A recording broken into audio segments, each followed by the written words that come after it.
ವಿಜಯ focus ವಿಶೇಷ ಕಾರ್ಯಕ್ರಮಕ್ಕೆ ಸ್ವಾಗತ. ನಾನು ವೀಣಾ.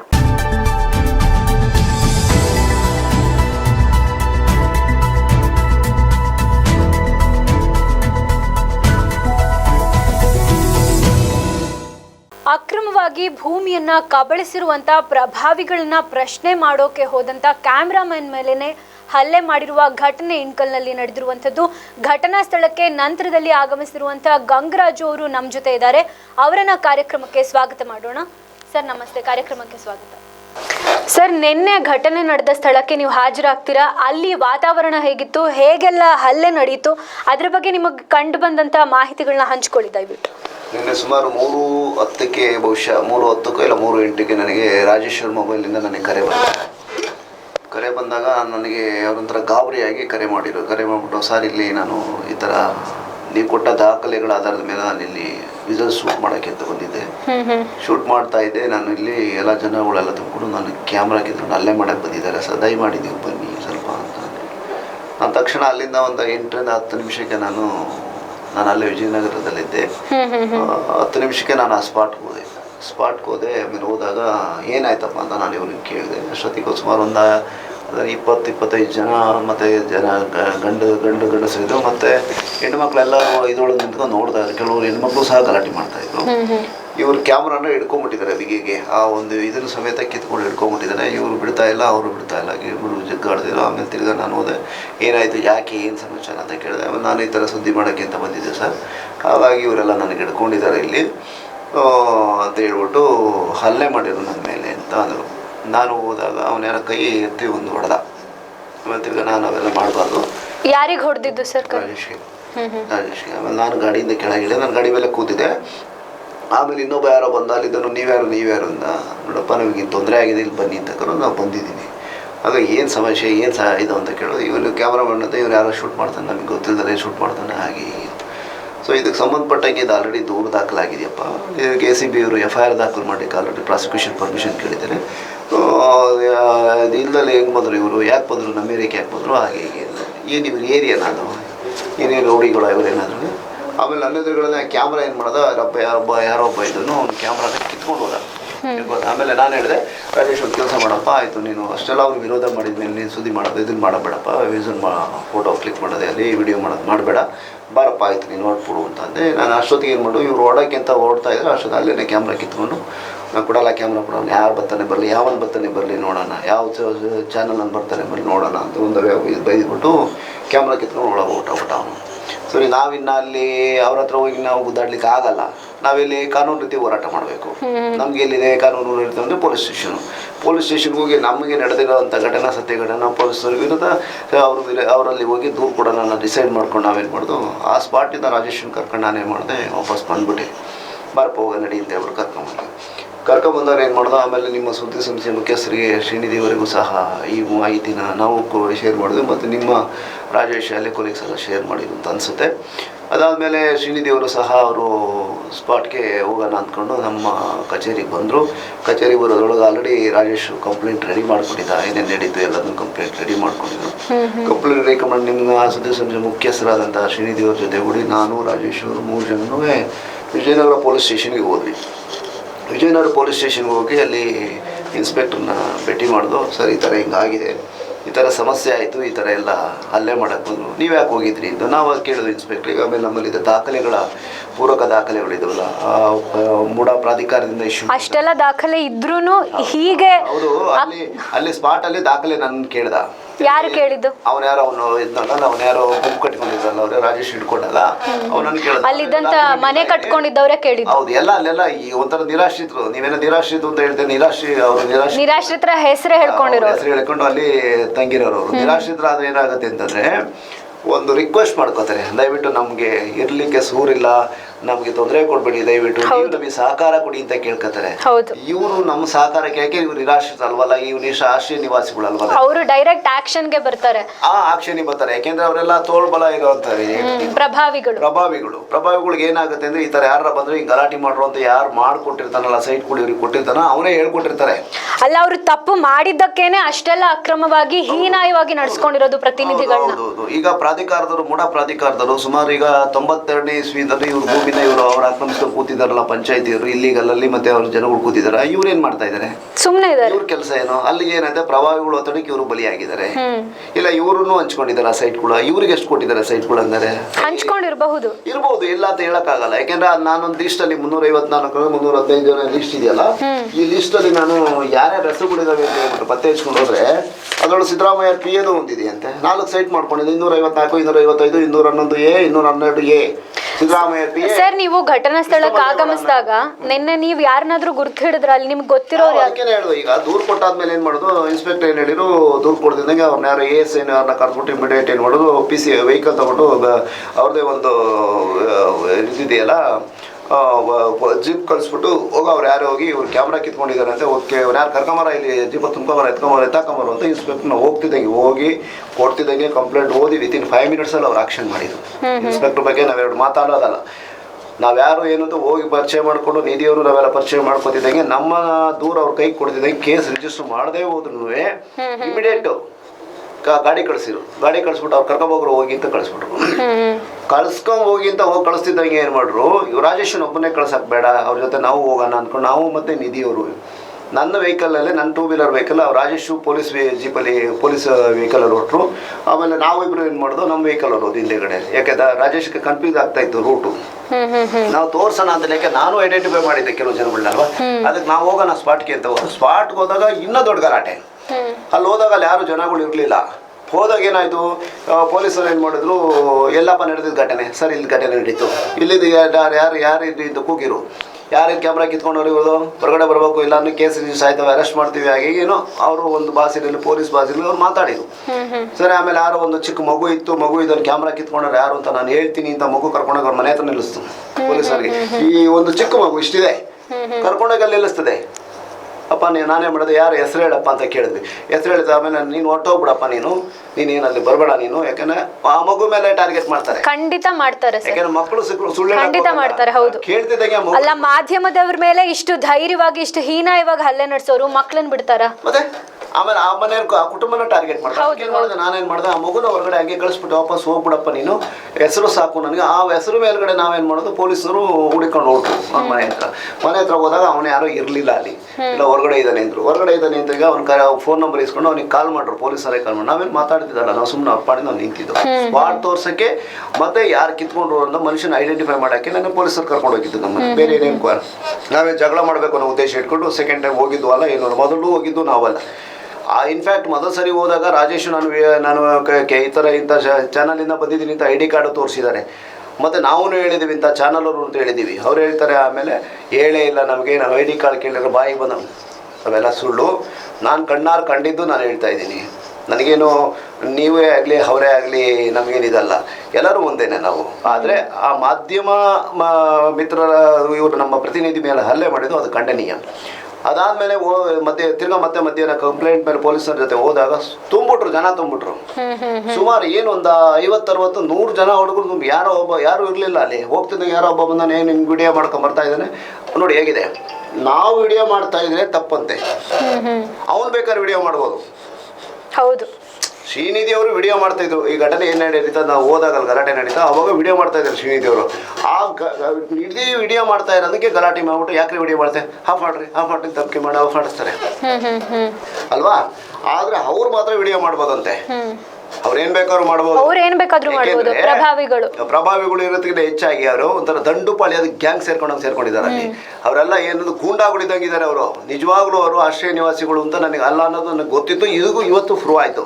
ಅವ್ರು ಆಶ್ರಯ ನಿವಾಸಿಗಳೇ ಆಗಿದ್ರೆ ಅವ್ರಿಗೆ ನಿಜವಾಗ್ಲೂ ನೋವಾಗಿದ್ರೆ ಅವರು ಮಾಧ್ಯಮದವ್ರನ್ನ ಕೇಳ್ಕೊಂಬಿಟ್ಟು ಸ್ವಾಮಿ ನಮ್ಗೆ ಅನ್ಯಾಯ ಆಗಿದೆ, ನಮ್ಗೆ ಈ ತರ ಮೋಸ ಆಗಿದೆ ಸ್ವಾಮಿ, ಅವ್ರ ಯೋಗ್ಯತೆ ಅವರು ಹಲ್ಲೆ ಮಾಡೋದ್ರ ಮೂಲಕ ಅವರೇ ಪ್ರೂವ್ ಮಾಡ್ಕೊಂಡು ಆಗಿದೆ, ಅದನ್ನ ಹೇಳ್ತಾರೆ. ಅವರೇ ಪ್ರೂವ್ ಮಾಡ್ಕೊಂಡು ನಾವು ದರೋಡೆಕೋರರು, ದಂಧೆಕೋರರು, ಹೂಗಳ್ರು ಅನ್ನೋದು ಅವರೇನೆ ಪ್ರೂವ್ ಮಾಡ್ಕೊಂಡ್ರು. ಈಗ ನಾವು ಹೇಳ್ಬೇಕು ಅಂದ್ರೆ ಆ ವಿಡಿಯೋ ಇದೆ ನೋಡಿ, ವಿಡಿಯೋದಲ್ಲಿ ಯಾವ ತರ ಅವ್ರು ವರ್ತನೆ ಮಾಡ್ತಾ ಇದ್ದಾರೆ. ಪೊಲೀಸ್ನರ್ಗೂ ಕೇರ್ ಮಾಡ್ತಾ ಇಲ್ಲ, ಪೊಲೀಸರಿಗೂ ಕೇರ್ ಮಾಡ್ತಾ ಇಲ್ಲ. ಬಂದು ASI ಬಿಲೋ ರ್ಯಾಂಕ್ ಅಧಿಕಾರಿಗಳು ಸಿಬ್ಬಂದಿಗಳೆಲ್ಲ ಬಂದಿದ್ದಾರೆ, ಒಂದು 3-4 ಜನ ಬಂದಿದ್ರು ಅನ್ಸುತ್ತೆ. ಅವ್ರ ಕೈಲೂ ಅವ್ರಿಗೂ ಕೇರ್ ಮಾಡ್ತಾಯಿಲ್ಲ. ಬರ್ಲಿ, ಅದು ಯಾರು ಬರ್ತಾರೆ ಬರ್ಲಿ ನೋಡೇ ಬಿಡೋಣ, ಅವ್ರನ್ನ ಕರೀರೋ ಇವ್ರನ್ನ ಕರೀರೋ ಅಧ್ಯಕ್ಷನ ಕರೀರೋ. ಆ ಒಂದು ಸಂಘಕ್ಕೆ 350 ಮನೆಗಳೇನೋ ಇಲ್ಲಿಗಲ್ ಕಟ್ಕೊಂಡಿದಾರಲ್ಲ, ಅದಕ್ಕೆ ಒಬ್ಬ ಸಂಘದ ಅಧ್ಯಕ್ಷನಂತೆ. ಅವನೊಬ್ಬ ದರೋಡೆಕೋರ ಇದ್ದಂಗೆ. ಯಾಕೆಂದ್ರೆ ಆ ದರೋಡೆಕೋರ ಗ್ಯಾಂಗಿಗೆ ಒಬ್ಬ ಲೀಡರ್ ಅಂತ ಅಂದ್ಮೇಲೆ ಅವನು ದೊಡ್ಡ ದರೋಡೆಕೋರನೇ. ಖಂಡಿತ ಹೌದು ಹೌದು. ಅವನೊಬ್ಬ ಲೀಡರ್ ಅಂತ ಅವ್ನು ಬರ್ಬೇಕಾದ್ರೆ ಅಧ್ಯಕ್ಷ ಬರ್ಲಿ, ಯಾರೋ ಒಬ್ಳು ಲೇಡಿ ಹೇಳ್ತಾ ಇದ್ದಾಳೆ ಪುಣ್ಯಾತ್ಕಿತಿ, ನಮ್ಮ ಅಧ್ಯಕ್ಷ ಬರ್ಲಿ. ಯಾವ ಅಧ್ಯಕ್ಷ? ಪೊಲೀಸರಿಗೆ ಯಾವ ಅಧ್ಯಕ್ಷನ? ಅಲ್ಲ, ಇಲ್ಲಿ ನಮ್ದೊಂದು ಸಂಘ ಇದೆ, ಅಧ್ಯಕ್ಷರು ನಿಮ್ ಸಂಘ ಇದೆ, ನೀನು ಅಲ್ಲೇ ಇಟ್ಕೋ. ನೀನು ಅಕ್ರಮವಾಗಿ ಭೂಮಿ ಪಡ್ಕೊಂಡು ಮನೆ ಕಟ್ಕೊಂಡಿರೋರ್ದೇ ಒಂದು ಸಂಘ ಇದೆ. ಅವ್ರು ಹೇಳ್ತಾರೆ ಸಂಘದ ಅಧ್ಯಕ್ಷ ಬರಬೇಕು. ಅಧ್ಯಕ್ಷ ಹೇಳ್ದಂಗೆ ನಾವೆಲ್ಲ ಅಧ್ಯಕ್ಷ ಐತೆ ಕ್ಯಾಮ್ರಾ. ಯಾರು ಆ ಕ್ಯಾಮ್ರಾ ಕಿತ್ಕೊಂಡು ಹೋಗಿದ್ದಾನ ಅವನು ಹೆಂಡತಿ ಹೇಳ್ತಾ ಇದ್ದಾಳೆ ಆ ಪುಣ್ಯಾತ್ಕಿತಿ, ಏನೋ ನಾವೇನೋ ದರೋಡೆ ಮಾಡಕ್ ಬಂದಿದೀವಿ, ಇಲ್ಲ ನಾವೇನೋ ಭೂ ಕಬಳಿಕೆ ಮಾಡಕ್ ಬಂದಿವಿ, ಇವ್ರು ಸೈಟ್ಗಳು ನಾವು ಕಿತ್ಕೊಂಡೋಗಿ ಬಂದಿದೀವಿ ಅನ್ನೋ ರೀತಿಲಿ ಆಯಮ್ಮ ವರ್ತನೆ ಮಾಡ್ತಾ ಇದ್ದಾಳೆ. ಆಮೇಲೆ ಎಲ್ಲ ಜನ ತುಂಬ್ಕೊಂಬಿಟ್ರು ಒಬ್ಬೊಬ್ಬ ನಿಧಿ ಮೇಲೆ, ಶ್ರೀನಿಧಿ ಅವ್ರ ಮೇಲೆ, ನಿಮ್ಮ ಚಾನಲ್ ಮುಖ್ಯಸ್ಥರ ಮೇಲೆ ಗಲಾಟೆ ಮಾಡಕ್ಕೆ ಶುರು ಮಾಡ್ರು. ಆಮೇಲೆ ಆಕೆ ಮೊಬೈಲ್ ಬೇಡ ವಿಡಿಯೋ ಮಾಡ್ಬಿಡಿ ಆಫ್ ಮಾಡ್ದು. ಆಮೇಲೆ ನನ್ನ ಕಡೆಗೆ ತಿರ್ಕೊಂಡ್ರು, ನೀವ್ಯಾಕ್ರೆ ಬಂದಿದ್ವಿ, ನೀವೇನ್ರಿ ಇಲ್ಲಿಗೆ ಬಂದಿದ್ರ ಹೇಗೆ ಹೀಗೆ ಅಂತ. ಆಮೇಲೆ ನನ್ನ ವೆಹಿಕಲ್ದು ಕೀ ಕಿತ್ಕೊಂಡ್ರು, ಬೈಕ್ ಕೀ ಕಿತ್ಕೊಂಡ್ರು. ನಂದ ಗಾಡಿ ಅಲ್ಲೇ ಬಿಟ್ಬಿಟ್ಟು ನಾನೇನು ಮಾಡಿದೆ, ಪೊಲೀಸರಿಗೆ ಹೇಳಿದೆ, ಗಾಡಿ ತೊಗೊಂಬಂದ್ರು ಅವ್ರ. ಆಮೇಲೆ ನಾನು ಯಾಕೆ ಅವ್ರ ಹತ್ರ ಹೊಡೆದಾಡಕ್ಕೆ ಹೋಗ್ಬೇಕು? ಆಮೇಲೆ ನಂದ, ನೀ ಯಾಕೆ ವಿಡಿಯೋ ಮಾಡಕ್ಕೆ ಬಂದಿದೆ, ನೀನು ಯಾಕೆ ಬಂದಿದೆ ಅಂತಂದ್ರೆ, ನಾವೆಲ್ಲ ಕಣ್ರಿ ಬಂದಿರೋದು, ಕ್ಯಾಮ್ರಾಮ್ಯಾನ್ ವಿಡಿಯೋ ಮಾಡಕ್ಕೆ ಬಂದಿರೋದು ಅಂತ ಹೇಳ್ತಾ ಇದ್ದಾನೆ. ಅವ್ನು ಯಾರೋ ಕೇಳ್ತಾ ಇಲ್ಲ, ಯಾಕೆಂದ್ರೆ ಅವನಿಗೆ ಗೊತ್ತಾಗಿದೆ ಬಹುಶಃ ತಪ್ಪು ಮಾಡಿದ್ರೆ ದೂರದಾರ ಅಂತ ಅವ್ನಿಗೆ ಗೊತ್ತಾಗಿರ್ಬೇಕು ಬಹುಶಃ ಅಂತ ಕಾಣಿಸ್ತದೆ. ಅದಕ್ಕೋಸ್ಕರ ನನಗೆ ಟಾರ್ಗೆಟ್ ಮಾಡ್ತಾ ಇದ್ದ. ನಾನು ಕೇರ್ ಮಾಡಲಿಲ್ಲ. ಇಂಥವ್ರಿಗೆಲ್ಲ ನಾವು ಕೇರ್ ಮಾಡೋಕೆ ಹೋದ್ರೆ, ಇಂಥ ಭೂಗಳರಿಗೆಲ್ಲ ನಾವು ಕೇರ್ ಮಾಡೋದು, ನಾವು ನಿಯತ್ತಾಗಿರೋರು, ನಾವ್ಯಾಕೆ ಅವ್ನಿಗೆ ಹೇಳ್ಬೇಕು? ಆ ಭೂಗಳಿಗೆ, ಆ ದರೋಡೆಕೋರಿಗೆ ನಾವು ಕೇರ್ ಮಾಡೋ ಅವಶ್ಯಕತೆ ಇಲ್ಲ. ಅವನೇನು ಮಾಡ್ತಾನೆ, ನಾನೇನು ಬೇರೆ ಇದನ್ನ ಅನಾಮಧೇಯ ಪತ್ರ ಬರ್ದಿನ ACBಗೆ, ಇಲ್ಲ ಮೂಢ ಪ್ರಾಧಿಕಾರದಾಗ ಅನಾಮಧೇಯ ಪತ್ರ ಬರ್ತೀನಿ. ಅನಾಮಧೇಯ ಪತ್ರ ಅಂದ್ರೆ ಹೆಸರು ಇಲ್ಲ, ಕುಲ ಗೋತ್ರ ಏನು ಅಂತ ಬರೀತಾರೆ. ನಾನು ಹೆದರಿಕೆ ಇಲ್ವಲ್ಲ.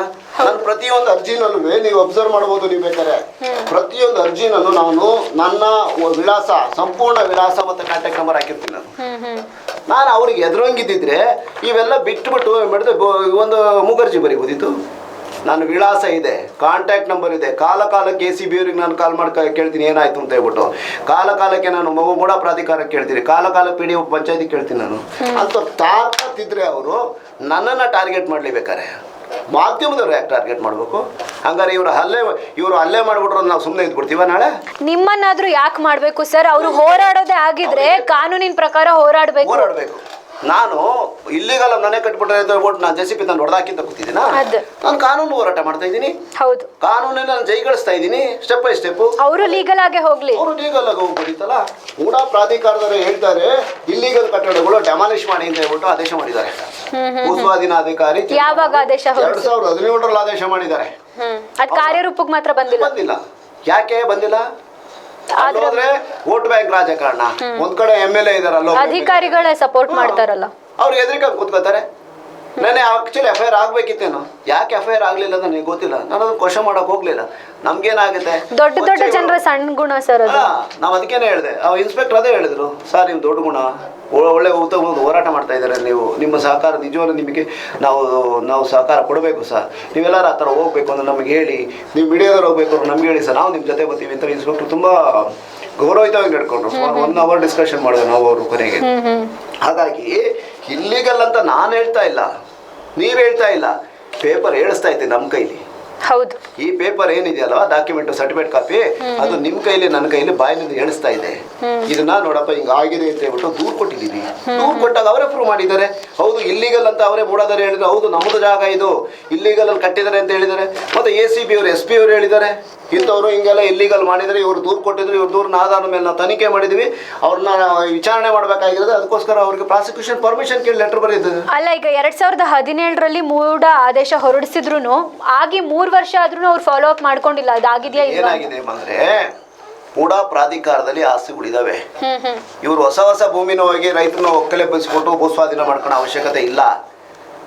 ಇದೇ ವಿಜಯನಗರ 2ನೇ ಹಂತದಲ್ಲಿ ಸುಮಾರು ಮಿನಿಮಮ್ ಅಂತ ಅಂದ್ರೆ 1,000 ಕೋಟಿ ರೂಪಾಯಿ ಆಸ್ತಿನ, 1,000 ಕೋಟಿ ನೆನ್ಪಿಟ್ಕೊಳ್ಳಿ ದಯಮಾಡಿ, 1,000 ಕೋಟಿಯಷ್ಟು ಆಸ್ತಿನ, ಬೆಲೆ ಬಾಳುವಂತ ಆಸ್ತಿನ ಈ ತರ ಭೂಗಳರೇ ವಶಪಡಿಸ್ಕೊಂಡಿದ್ದಾರೆ. ಈ ತರ ಭೂಗಳರೇ ವಶಪಡಿಸ್ಕೊಂಡಿದ್ದಾರೆ. ಇವ್ರು ಏನೋ ಅನ್ಕೊಂಡಿರ್ಬೋದು, ಇವನು ಎದುರಿಸ್ಬಿಟ್ರೆ ಈ ಕಡೆ ಬರೋದಿಲ್ಲ ಅಂತ. ನಾವು ನಾನು ಚಾಲೆಂಜ್ ಮಾಡ್ಲೇಬೇಕಾರೆ ವಿತಿನ್ ವೀಕ್ ಒಳಗಡೆ ನಾನು ಡೆಮಾಲಿಷನ್ ನಾನು ಆರ್ಡರ್ ತರಿಸ್ತೀನಿ. ಇವರು ಮೂಡಾದವರು ಕೈ ಕಟ್ಟಿ ಕೂತ್ಕೋಬೋದಮ್ಮ, ನಾವು ಅದ್ರ ಬಗ್ಗೆ ಕೇರ್ ಮಾಡಲ್ಲ, ನಾವು ತಲೆ ಕೆಡ್ಸ್ಕೊಂಡು ಹೋಗಲ್ಲ. ಅವ್ರು ಕೈ ಕಟ್ಟಿ ಕೂತ್ಕೊಂಡ್ರೆ ನಮಗೆ ಬೇರೆ ರೂಟ್ ಇದ್ದಾವೆ. ನಮಗೆ ಸ್ಟೆಪ್ ಬೈ ಸ್ಟೆಪ್ ಹೋಗ್ತೀವಿ. ಮೊದಲು ಮೂಡ ಪ್ರಾಧಿಕಾರಕ್ಕೆ ದೂರು ಕೊಡ್ತೀವಿ, ಪ್ರಾಧಿಕಾರದವ್ರು ಆಕ್ಷನ್ ತಗೋತಾರ ಅಂತ ಅವ್ರಿಗೂ ಕಾಲಾವಕಾಶ ಕೊಡ್ತೀವಿ. ಇವತ್ತು ಕೊಟ್ಬಿಟ್ಟು ನಾಳೆ ಬೆಳಗ್ಗೆ ಆಕ್ಷನ್ ತಗೊಳ್ಳಿ ಅಂತ ನಾವು ಕೇಳಿಲ್ಲ. 3 years ಅಂತ 3 ವರ್ಷದಿಂದ ಕಾದಿದ್ದೀರಾ? ಹೌದು, 3 ವರ್ಷದಿಂದಲೂ ಕಾದಿದ್ದೀವಿ ನಾವು ಇಷ್ಟಕ್ಕೆ ಬಿಡ್ತೀವಿ ಅಂತ ತಿಳ್ಕೊಳಕಲ್ಲ. ಇದು ಸರ್ಕಾರಿ ಭೂಮಿನ ಭೂ ಕಬಳಿಕೆ ಆರೋಪ. ಈಗ ಮೂಡ ಸುಮ್ಮನೆ ಕೂತ್ಕೊಂಡ್ಮೇಲೆ ಮುಂದಿನ ಪ್ಲಾನ್ ಏನು ಸರ್? ಮುಂದೆ ಎಲ್ಲಿಗೆ ಹೋಗ್ಬೇಕು? ಅಲ್ಲ, ನಾನು ಹೋಗ್ತೀನಿ ವಿಶೇಷ ಭೂ ಕಬಳಿಕೆ ವಿಶೇಷ ನ್ಯಾಯಾಲಯಕ್ಕೆ ನಾನು ಅರ್ಜಿ ಕೊಡ್ತೀನಿ. ನಾನು ಇವಾಗ ಅರ್ಜಿ ಕೊಟ್ಬಿಟ್ಟು ನಾನು ಅವ್ರ ವಿರುದ್ಧ, ನಾನು ಯಾರ ವಿರುದ್ಧ, ಮೂಡಾದವ್ರ ವಿರುದ್ಧ ಅರ್ಜಿ ಕೊಡ್ತೀನಿ. ಮೂಡ ಕಮಿಷನ್ ಇರ್ಬೋದು, SLO ಇರ್ಬೋದು, AW ಇರ್ಬೋದು, SE ಇರ್ಬೋದು, ಎಕ್ಸಿಕ್ಯೂಟಿವ್ ಇಂಜಿನಿಯರು, ಟೌನ್ ಪ್ಲಾನಿಂಗ್ ಎಲ್ಲರ ವಿರುದ್ಧನೂ ನಾನು ದೂರು ಕೊಡ್ತೀನಿ. ಯಾಕೆಂತಂದ್ರೆ ನಿಮ್ಮ ಪ್ರಾಧಿಕಾರದ ಆಸ್ತಿನ ನೀವು ಕಾಪಾಡಲಿಕ್ಕೆ ವಿಫಲರಾಗಿದ್ದೀರಾ. ಇದು ನಮ್ಮದೇ ಭೂಮಿ ಅಂತ ಹೇಳ್ಬಿಟ್ಟು ಪ್ರೂವ್ ಆಗಿದ್ರು ಸಹ ನೀವು ವಶಕ್ಕೆ ತಗೊಳಕ್ಕೆ ಮೀನಾವೇಶ ಈಗ ನೀವೂ ಸಹ ಈ ಅಕ್ರಮದಲ್ಲಿ ಭಾಗಿಯಾಗಿದ್ದೀರಾ. ನೀವು ಇದಕ್ಕೋಸ್ಕರ ಅವ್ರ ತಲೆದಂಡನೂ ಆಗ್ಬೇಕು, ನಾಳೆ ಅವ್ರ ವಿರುದ್ಧನೂ ಕೇಸ್ ಆಗ್ಬೇಕು. ಹೌದು, ಭೂ ಕಬಳಿಕೆ ನ್ಯಾಯಾಲಯ ಇರೋದೇನಕ್ಕೆ? ಸರ್ಕಾರಿ ಭೂಮಿನ ಆಕ್ರಮಿಸ್ಕೊಂಡಿದ್ರೆ ಅದನ್ನ ವಶಪಡಿಸ್ಕೊಂಡು ಭೂ ಕಬಳಿಕೆ ನ್ಯಾಯಾಲಯ ಮಾಡದೆ ಸಂಬಂಧಪಟ್ಟ ಪ್ರಾಧಿಕಾರದ ಮುಖ್ಯಸ್ಥನಿಗೆ ಒಂದು ನೋಟಿಸ್ ಕೊಡುತ್ತೆ. ಫಸ್ಟ್ ನಾವು ದೂರು ಕೊಟ್ಟಂತ ಇದರಲ್ಲಿ ಹೌದು ಇದು ಸರ್ಕಾರಿ ಭೂಮಿ ಸ್ವಾಮಿ, ನಮ್ದೇ ಸ್ವತ್ತು ಸ್ವಾಮಿ ಅಂತ ಏನಾರು ಅವ್ರು ಬಂದು ಹೇಳಿಕೆ ಕೊಡಬೇಕು. ಇದು ನಿಜವಾಗ್ಲು ಆಗಿದ್ರೆ ಈಗ ಆಲ್ರೆಡಿ ನನಗೆ ಅವ್ರು ಹೇಳ್ಬಿಟ್ಟಿದ್ದಾರೆ, ರೈಟಿಂಗ್ ಅಲ್ಲಿ ಹೇಳಿ ನಮ್ಮದೇ ಭೂಮಿ ಅಂತ ಅವ್ರು ಹೇಳಿದ್ದಾರೆ. ಅದನ್ನ ಇಲ್ಲ ಅಂತ ಹೇಳಕ್ ಆಗಲ್ಲ. ಅಧಿಕಾರಿ ಇವತ್ತು ಇದ್ದಾರೆ. ಅವ್ರು ಬಂದು ಕೋರ್ಟಿಗೆ ಬಂದಾಗ ಹೌದು ಸ್ವಾಮಿ ನಮ್ದೇ ಭೂಮಿ ಅಂತ ಹೇಳಬೇಕು. ಹೌದು, ಅವತ್ತು ಕೊಟ್ಟರ ಲೆಟರ್ ಪ್ರಕಾರ ಅವ್ರು ಹೇಳಲೇಬೇಕು. ಹೇಳ್ದಾಗ ಏನಂತ ಹೌದು ನಿಮ್ಮದೇ ಭೂಮಿ ತಾನೆ, ನಿಮ್ಮದೇ ಭೂಮಿ ಯಾವ ಉದ್ದೇಶಕ್ಕೋಸ್ಕರ ಅದನ್ನ ಭೂಮಿ ಭೂಸ್ವಾಧೀನ ಮಾಡ್ಕೊಂಡು ಹೊಸ ವಿಜಯನಗರ 2ನೇ ಹಂತದ ಬಡಾವಣೆ ನಿರ್ಮಾಣ ಮಾಡೋಕ್ಕೆ ಅದು ಮಾಡಿಲ್ವಲ್ಲ? ಯಾಕೆ ವಶಕ್ಕೆ ತಗೋತೀಯೋ ನೀನು? ಇಲ್ಲ ನಾನು ವಶಕ್ಕೆ ತೊಗೊಂಡು ನಿಮ್ಗೆ ಅಂಡರ್ ಮಾಡಬೇಕು. ನ್ಯಾಯಾಲಯ ಕೇಳೋದೆ ಫಸ್ಟ್ ಇದು. ಹೌದು ನಿಮ್ಮದೇ ಭೂಮಿ ಅಂತ ಅಂದಮೇಲೆ ನೀನು ವಶಕ್ಕೆ ತಗೋತೀಯಾ? ತೊಗೊಳಕ್ಕೆ ಎಷ್ಟು ಬೇಕು ಟೈಮ್? ವಶಕ್ಕೆ ತೊಗೊಂಡು ನಾನು ವರದಿ ಕೊಡು. ಇಲ್ಲ ನೀನು ತೊಗೊಳಕ್ಕಾಗಲ್ವ? ನಾನು ತೊಗೋತೀನಿ. ಎರಡು ಆಪ್ಷನ್, ಒಂದು ಆಪ್ಷನ್ ಕೊಡ್ತಾರೆ. ಅವನ ತಗೋಬೇಕು. ಯಾರು ಸಂಬಂಧಪಟ್ಟ ಪ್ರಾಧಿಕಾರದ ಮುಖ್ಯಸ್ಥನಿಗೆ ಕರೆದು ಹೇಳ್ತೆ ನ್ಯಾಯಾಲಯ, ಅವಾಗ ವಶಕ್ಕೆ ತಗೊಳ್ಳೇಬೇಕಾಗುತ್ತೆ. ಅದೇನಿಲ್ಲ ನನಗೆ ನನ್ನ ಲಾಯರ್ ಇಡಬೇಕು, ನಾನು ಕೋರ್ಟ್ ಕಟ್ಟೆಗೆ ಹೋಗಿ ನಿಂತ್ಕೋಬೇಕು, ಏನಿಲ್ಲ. ನಾನು ಒಂದು ಅರ್ಜಿ ಇಲ್ಲೇನು ಬರ್ದಿದ್ದೀನಿ, ಇದೇ ಅರ್ಜಿನ ಭೂ ಕಬಳಿಕೆ ನ್ಯಾಯಾಲಯಕ್ಕೆ ಒಂದು ಅರ್ಜಿ ಬರೆದ್ಬಿಟ್ಟು ಕೂತ್ಕೊಂಡ್ರೆ ಇದೇ ಒಂದು ಪೊಲೀಸ್ ಭವನ ವಿಷಯಕ್ಕೆ 18 ಜನ IPS ಅಧಿಕಾರಿಗಳ ವಿರುದ್ಧ ಭೂ ಕಬಳಿಕೆ ನ್ಯಾಯಾಲಯ ಆದೇಶ ಮಾಡಿದೆ ಮೊನ್ನೆ. ಇದು IPS ಅಧಿಕಾರಿಗಳೇ ಸರ್ಕಾರಿ ಭೂಮಿನ ವಶಪಡಿಸ್ಕೊಂಡಿದ್ದಾರೆ ಅಕ್ರಮವಾಗಿ. ಅವ್ರ ವಿರುದ್ಧ ಈಗ ಆದೇಶ ಮಾಡಿ DC ಎನ್ಕ್ವೈರಿ ಹಾಕಿದೆ. ಏನ್ ಇದಕ್ಕೆ ನಾನು ಖರ್ಚು ಮಾಡಿದ್ದೀನಿ? ಪೇಪರು, ಪೆನ್ನು ಅಷ್ಟೇ. ನನಗೆ ಗೊತ್ತು ನಾನು ಏನಕ್ಕೆ ಮಾನವೀಯತೆಯಿಂದ ಇಲ್ಲಿವರೆಗೂ ನಾನು ಸುಮ್ಮನೆ ಇದ್ದೆ ಅಂದರೆ ಅಟ್ಲೀಸ್ಟ್ ಏನಾದ್ರು ಒಂದು ಇದಾಗಿ ಕ್ಲೋಸ್ ಆಗುತ್ತೆ, ಅವರೇ ಆಗಿ ತೆರವು ಮಾಡ್ಬೋದು, ಅವರೇ ಎಚ್ಚೆತ್ಕೊಳ್ತಾರೆ ಮಾಡ್ಬೋದು ಅನ್ನೋ ಉದ್ದೇಶಕ್ಕೆ ಬಂದೆ. ಬಟ್ ಆದರೆ ಈಗ ನಿನ್ನೆ ಆದ ಘಟನೆ ನನಗೆ ಅರ್ಥವಾಯಿತು, ಇವ್ರನ್ನ ಯಾವುದೇ ಕಾರಣಕ್ಕೂ ಬಿಡಬಾರ್ದು. ಅವರು ತಪ್ಪು ತಿದ್ದುಕೊಳ್ಳೋರಲ್ಲ, ತಪ್ಪು ತಿದ್ದುಕೊಳ್ಳೋದ್ರು ಅಲ್ಲ, ಅವರು ತಪ್ಪು ಮಾಡ್ಬಿಟ್ಟಿದ್ದಾರೆ. ಅಲ್ಲೇ ಮಾಡಿ ತಪ್ಪನ ಮುಚ್ಚಾಕುವಂತವ್ರು ಅಷ್ಟೇ. ಇವತ್ತು ಇವ್ರು ಬಿಟ್ಕೊಟ್ಬಿಟ್ರೆ ಕೋಟ್ಯಾಂತರ ರೂಪಾಯಿ ಹೊರಟೋಗ್ಬಿಡ್ತದೆ. ಆ ಭೂಮಿ 7 ಎಕರೆ 18 ಗುಂಟೆ ಜಾಸ್ತಿ ಜಾಗ ಇವತ್ತು ಏನಿಲ್ಲ ಅಂದ್ರೆ ಮಿನಿಮಮ್ ಅಂದ್ರೆ 300 crores ಪ್ರಾಪರ್ಟಿ. 300 crores ಆಗುತ್ತೆ ಜಾಗ ಇವತ್ತು ಮಾರ್ಕೆಟ್ ಮೇಲೆ. ಇವತ್ತು 300 ಕೋಟಿ ರೂಪಾಯಿ ಆಸ್ತಿನ ಇವರೊಬ್ರು ಭೂಗಳರು ಇವ್ರು ಹೋಲಿ ಆಶ್ರಯ ನಿವೇಶನಗಳಿಗೆ ಹಂಚಿ ಬಡವರಿಗೆ ಹಂಚಿದ್ದಿದ್ರೆ ಖಂಡಿತ ನಾನು ಹೇಳ್ತಾ ಇದ್ದೀನಿ, ನಾನು ಅವ್ರ ಪರವಾಗಿ ನಿಂತುಬಿಟ್ಟು ಕೆಲಸ ಮಾಡ್ಬಿಟ್ಟು ಅವರಿಗೆ ನಿಜ ನ್ಯಾಯಬದ್ಧವಾಗಿ ಅವರಿಗೆ ಡಾಕ್ಯುಮೆಂಟ್ ಮಾಡಿಸ್ಕೊಟ್ಬಿಡ್ತಾ ಇದ್ದೀನಿ ನಾನು. ಬಟ್ ಅಲ್ಲಿರೋರು ಯಾರು ಅವರಲ್ಲ, ಈ ದರೋಡೆಕೋರರು ಬಂದಿದ್ರಲ್ಲ ನೆನೆ ಗ್ಯಾಂಗ್ಸ್ಟರ್ಗಳು, ಇವ್ರಂತ ದೊಡ್ಡ ದರೋಡೆಕೋರು ಇವ್ರದ್ದು. ಅವ್ರ ಹಿಂದೆಗಡೆ ದೊಡ್ಡ ದೊಡ್ಡ ದಂಗೆಕೋರಿದ್ದಾರೆ.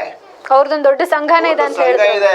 ಆ ಇನ್ಕಲ್ನಲ್ಲಿ ಕೆಲವರು ಇದ್ದಾರೆ. ಎಲ್ಲರೂ ಇನ್ಕಲ್ಲರ್ ಕೆಟ್ಟವರು ಅಂತ ನಾನು ಹೇಳ್ತಾ ಇಲ್ಲ. ಆ ಇನ್ಕಲ್ ಈ ದಂಧೆಯಲ್ಲಿ ಯಾರಿದ್ದಾರೆ? ಆ ದಂಧೆಕೋರರುಗಳು ಗ್ಯಾಂಗೆ ಇದು. ಆ ದಂಧೆಕೋರಗಳೇ ಹಗಲು ದರೋಡೆ ಮಾಡಾರಲ್ಲ ಇವರು, ಹಗಲು ದರೋಡೆ ರಾತ್ರಿ ದರೋಡೆ ಎಲ್ಲಾ ಮಾಡ್ತಾರೆ ಇವರು. ಅವರು ನಿಜವಾಗ್ಲೂ ನಿರಾಶ್ರಿತರೇ ಆಗಿದ್ರೆ ಅಥವಾ ನಿಜವಾಗ್ಲೂ ಆಶ್ರಯ ನಿವಾಸಿಗಳೇ ಆಗಿದ್ರೆ ಅವ್ರು ಖಂಡಿತ ಹೀಗೆ ಈ ಮಟ್ಟದಲ್ಲಿ ಹಲ್ಲೆ ಮಾಡ್ತಿರ್ಲಿಲ್ಲ. ಆತರ ಅವ್ರಿಗೆ ನೋವಾಗಿದ್ರೆ ತಕ್ಷಣ ನಿಮ್ಮ ಮಾಧ್ಯಮಕ್ಕೆ ಬಂದು ಕೂತ್ಕೊಂಡ್ಬಿಟ್ಟು ನೀವು ವೇದಿಕೆ ಕಲ್ಪಿಸ್ಕೊಡ್ತಿದ್ವಿ. ಖಂಡಿತ ಅವ್ರು ಬಂದು ಇಲ್ಲಿ ಅವರ ಆಳಲನ್ನ ತೋಡ್ಕೊಳ್ತಿದ್ರು. ಆದ್ರೆ ಅವ್ರು ಖಂಡಿತವಾಗ್ಲೂ ಆಶ್ರಯ ನಿವಾಸಿಗಳು ಅಲ್ವೇ ಅಲ್ಲ. ಅವರು ಆತರ ಅವರು ವರ್ತನೆ ಮಾಡಿದ್ದಾರೆ, ಗುಂಡಾ ವರ್ತನೆ ಮಾಡಿದ್ದಾರೆ. ಅವರು ಗುಂಡಾಗಳಿದ್ದಾಗಿದ್ದಾರೆ. ಅವ್ರು ನಿಜವಾಗ್ಲೂ ನೆನ್ನೆ ಹೇಳ್ಬೇಕಾದ್ರೆ ಇನ್ಸ್ಪೆಕ್ಟ್ರು ನಮ್ಮದು ಬಿಡಿ, ನಮ್ದಾಯ್ತು, ಮಾಧ್ಯಮದವರು ಅಲ್ಲೇ ಆಯ್ತು, ಅದನ್ನ ನಾನು ಖಂಡಿಸ್ತೀನಿ. ಯಾವತ್ತಿದ್ರು ನಾನು ಇದು ಮಾಧ್ಯಮ ಅಂತಂದ್ರೆ ಒಂದು ಸಂವಿಧಾನದ 4ನೇ ಅಂಗ. ಹೌದು, ಪತ್ರಿಕಾ ರಂಗ ಅಂತಂದ್ರೆ ಒಂದು 4ನೇ ಅಂಗ. ಆದ್ರೆ ಇದು ಇವತ್ತು ಆ ಮಾಧ್ಯಮಕ್ಕೆ ರಕ್ಷಣೆ ಇಲ್ಲದೆ ಇರೋ ತರ ಆಗಿದೆ.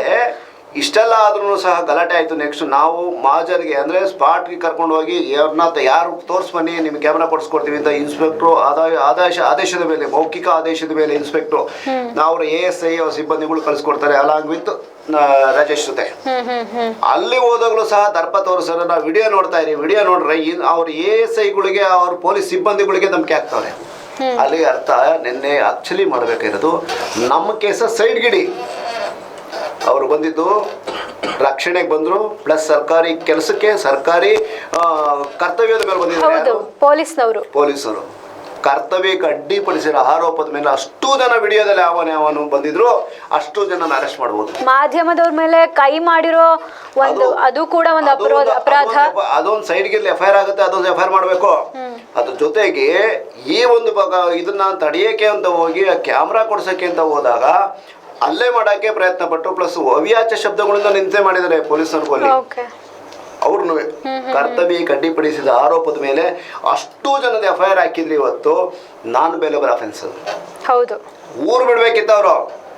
ಇನ್ಸ್ಪೆಕ್ಟರ್ ಏನೋ ಗೊತ್ತಿಲ್ಲ, ಏನಾರ ಒತ್ತಡ ಇತ್ತಾ ಇಲ್ಲ ಗೊತ್ತಿಲ್ಲ, ಕ್ಷೇತ್ರದ MLAಗಳು ಇರಬಹುದು. ಯಾಕೆಂದ್ರೆ 400 ಮನೆ 350-400 ಮನೆ ಇದಾವೆ. ಆ ಒಂದು ಗ್ಯಾಂಗ್, ದಂಡುಪಾಳ್ಯದ ಗ್ಯಾಂಗ್ ಅಲ್ಲಿ 450-350 ಮನೆಯನ್ನು ನಾವು ಒಂದೊಂದು ಮನೆಗೆ 3 ಓಟ್ ಲೆಕ್ಕ ಹಾಕಿದ್ರೆ 1200 ಓಟ್ ಬರುತ್ತೆ. ಇವ್ರು ಕೊಡ್ಬೋದು, ಇವ್ರು ಗೆಲ್ಲದೆ MLAಗಳು, ಇವರು ರಾಜಕಾರಣಿಗಳು ಗೆಲ್ಲದೆ 150-200-300 ಓಟಲ್ಲೇ ಗೆದ್ದಿರ್ತಾರೆ. ಏನ್ ದೊಡ್ಡದ ಲಕ್ಷಗಟ್ಟಲೆ ರಿಲೀಸ್ ಮಾಡಿರೋ ಗೆದ್ದಿರೋರು ಕಡಿಮೆನೆ. ಆದ್ರೆ ಆ ಓಟ್ ಹೋಗುತ್ತಲ್ಲ ಇವರಿಗೆ, ಬಹುಶಃ ಇರ್ಬೋದು. ಏನಾದ್ರು ನಾನೀಗ ಮಾಧ್ಯಮದ ಮುಖಾಂತರ ಆ ಕ್ಷೇತ್ರದ MLA ಏನಾದ್ರು ಆ ಥರ ಇದನ್ನು ಮಾಡಿದ್ರೆ, ನಾನು ಮಾಧ್ಯಮದ ಮುಖಾಂತರ ಹೇಳ್ತಾ ಇದ್ದೀನಿ, ಯಾರೇ ಆಗಿರಲಿ, ನಾನು ಹೆಸರು ಹೇಳಕ್ ಹೋಗಲ್ಲ. ಅದು ಯಾರೋ ಈ ಸಂಬಂಧಪಟ್ಟ ಯಾರು MLAಗಳು ಯಾರೋ ಎಂಟ್ರಿ ಆಗ್ಯಾರ ಅವ್ರಿಗೆ ರಕ್ಷಣೆ ಕೊಡಕ್ ಹೋದ್ರೆ ಕೊನೆಗೆ ಅವರು ಸಹ ಅಪರಾಧಿಗಳಾಯ್ತಾರೆ. ಅವ್ರನ್ನೂ ಮಾಡ್ತೀನಿ, ನನಗೆ ಗೊತ್ತು ಯಾವ ಥರ ಮಾಡಬೇಕು ಅಂತ ಗೊತ್ತು. ನಾಳೆ ಅವರಿಗೆ ಒಂದು ಲೆಟರ್ ಕೊಡ್ತೀನಿ ನಾನು, ಈ ಥರ ಆಗಿದೆ ನಿಮ್ಮ ಕ್ಷೇತ್ರದಲ್ಲಿ, ಇದನ್ನು ತಡಿಬೇಕು, ಇದನ್ನು ಭೂಸ್ವಾಧೀನ. ಅವರು ಮೆಂಬರ್ ಇರ್ತಾರೆ ಮೂಡಾದಲ್ಲಿ, ಒಬ್ಬ MLAನೂ ಸಹ ಮೂಡಾದಲ್ಲಿ ಮೆಂಬರು, ಸಿಟ್ಟಿಂಗ್ ಮೆಂಬರು. ಇವಾಗ ಅವ್ರಿಗೂ ಇಂಡಿವಿಜುವಲ್ ಲೆಟರ್ ಕೊಡ್ತೀನಿ, ಇಂಥ ನಿಮ್ಮ ಒಂದು ಕ್ಷೇತ್ರದಲ್ಲಿ ಈ ಥರ ಮೂಡಾ ಪ್ರಾಧಿಕಾರದ ಆಸ್ತಿನ ಇಂಥವ್ರು ಭೂ ಕಬಳಿಕೆ ಮಾಡಿದ್ರೆ ಅದನ್ನು ಸಭೆಯಲ್ಲಿ ಇಟ್ಬಿಟ್ಟು ನೀವು ಒಕ್ಕರ್ಲಿಂದ ನಿರ್ಧಾರ ತಗೋಬೇಕು ಅಂತ ನಾನು ಅವ್ರಿಗೂ ಕೇಳ್ತೀನಿ. ಅವರು ವಿಫಲರಾದರೆ ಈ ಕೇಸಲ್ಲಿ ಅವರು ಫಿಟ್ಟು. ಯಾಕೆಂದರೆ ಕ್ಷೇತ್ರದ MLA ಪ್ಲಸ್ ಅವ್ರ ಜೊತೆ ಸದಸ್ಯ, ಮೂಡಾ ಪ್ರಾಧಿಕಾರ ಸದಸ್ಯರಾಗಿರ್ತಾರೆ. ಹೌದು, ಅವರು ವಿಫಲರಾದ್ರೆ ನಾನು ಕೊಡ್ತೀನಿ. ಈಗ ನೆಕ್ಸ್ಟ್ ಅದನ್ನೇ ಮಾಡ್ತೀನಿ. ಸಭೆಯಲ್ಲಿ ಎಷ್ಟು ಜನ ಇದ್ರು ಮೂಡಾ ಪ್ರಾಧಿಕಾರದಲ್ಲಿ ಅಷ್ಟು ಜನ ಸದಸ್ಯರಿಗೂ ನಾನು ನೋಟಿಸ್ ಇದನ್ನು ಕೊಡ್ತೀನಿ, ಏನೋ ಕಂಪ್ಲೇಂಟ್ ಕೊಡ್ತೀನಿ, ಇಂಡಿವಿಜುವಲ್ ರಿಜಿಸ್ಟರ್ ಪೋಸ್ಟ್ ಕಳಿಸ್ತೀನಿ. ಅಷ್ಟು ಜನ ಸೇರಿ ಆ ಮೂಡಾ ಪ್ರಾಧಿಕಾರದ ಆಸ್ತಿ ಉಳಿಸಬೇಕು. ಅವ್ರು ಉಳಿಸಿಲ್ಲ ಅಂತಂದ್ರೆ ಎಲ್ಲರೂ ಸಹ ನಾನು ಕ್ರಿಮಿನಲ್ ಕೇಸ ನಾನು ಫಿಕ್ಸ್ ಮಾಡಿಸ್ತೀನಿ. ನಾನಂತೂ ಗ್ಯಾರಂಟಿ ಬಿಡೋದಿಲ್ಲ. ಯಾಕೆಂದ್ರೆ ಇದು ನಿಮ್ಮ ತೆರಿಗೆ ಹಣದ ದುಡ್ಡು. ಅದು ಹೌದು, ಖಂಡಿತ ಹೌದು. ಪ್ರಾಧಿಕಾರ ಉಳಿಸ್ಬೇಕು. ನಮ್ಮ ಪ್ರಾಧಿಕಾರದ ನನಗೆ ಇದರಿಂದ ಯಾವುದು ಬೆನಿಫಿಟ್ ಐತೆ, ನಾನು ಸರ್ಕಾರಿ ಸಂಬಳ ತಗೋತಾ ಇಲ್ಲ, ಇನ್ನೊಂದಿಲ್ಲ, ನಾನು ಯಾವುದೋ ಇದನ್ನು ತೊಗೊಂಡು ಕೆಲಸ ಮಾಡ್ತಾ ಇಲ್ಲ. ನಾನು ಇವರು ಮಾಡಬೇಕಾಗಿರೋ ಕೆಲಸ, ಮೂಡಾ ಪ್ರಾಧಿಕಾರದವರು ಸದಸ್ಯರುಗಳು ಇವರೆಲ್ಲರೂ ಮಾಡಬೇಕಾದ ಕೆಲಸನ ನಾನೊಬ್ಬ ಸಾರ್ವಜನಿಕನಾಗಿ ಮಾಡ್ತಾ ಇದ್ದೀನಿ. ಅದು ನಾನು ಹೆಮ್ಮೆಯಿಂದ ಹೇಳ್ಕೊಳ್ತೀನಿ. ಇವ್ರೇನು ಮಾಡ್ತಾರೆ ಕೂತ್ಕೊಂಡಲ್ಲಿ? ಸರ್, ನಿಮ್ಮ ಹತ್ರ ಈ ಬಗ್ಗೆ ಮತ್ತಷ್ಟು ಮಾತನಾಡೋದಿದೆ. ನೋಡಿದ್ರಲ್ಲ ವೀಕ್ಷಕರೇ, ಒಬ್ಬ ಮಾಧ್ಯಮದ ಪ್ರತಿನಿಧಿ ಇಲ್ಲಿ ತಪ್ಪು ನಡೀತಿದೆ ಅನ್ನೋದನ್ನ ರೆಕಾರ್ಡ್ ಮಾಡೋಕೆ ಹೋದಾಗ ಕ್ಯಾಮ್ರಾ ಕಿತ್ಕೊಳ್ಳೋದು, ಅವರ ವಾಹನಗಳನ್ನ ಕಿತ್ಕೊಳ್ಳೋದು, ಅವರ ವಾಹನದ ಕೀಗಳನ್ನು ವಶಪಡಿಸ್ಕೊಳ್ಳೋದು, ಹೀಗೆಲ್ಲ ಮಾಡಿ ಇಷ್ಟು ಹೀನಾಯವಾಗಿ ನಡ್ಕೊಂಡು ಒಬ್ಬ ಪ್ರತಿನಿಧಿಗೆ ಕೈ ಮಾಡಿ ಹಲ್ಲೆ ಮಾಡ್ತಾರೆ. ಜೊತೆಗೆ ಪೊಲೀಸ್ನವ್ರು ಹೋದ್ರೆ ಅವರನ್ನು ಅವಾಚ್ಯ ಶಬ್ದಗಳಿಂದ ನಿಂದಿಸ್ತಾರೆ. ಅಂದರೆ ಆ ಪ್ರಭಾವಿ ವ್ಯಕ್ತಿಗಳು ಎಷ್ಟು ಹೀನಾಯವಾಗಿ, ಎಷ್ಟು ಕೆಳಗಿನ ಮಟ್ಟದಲ್ಲಿದ್ದಾರೆ ಅನ್ನೋದನ್ನ ನೀವೇ ಯೋಚಿಸಿ. ಇದ್ರ ಬಗ್ಗೆ ಮತ್ತಷ್ಟು ಮಾತನಾಡೋದಿದೆ, ಆದರೆ ಅದಕ್ಕಿಂತ ಮುಂಚೆ ವಿಜಯ ಫೋಕಸ್ನಲ್ಲಿ ಪುಟ್ಟ ಬ್ರೇಕ್.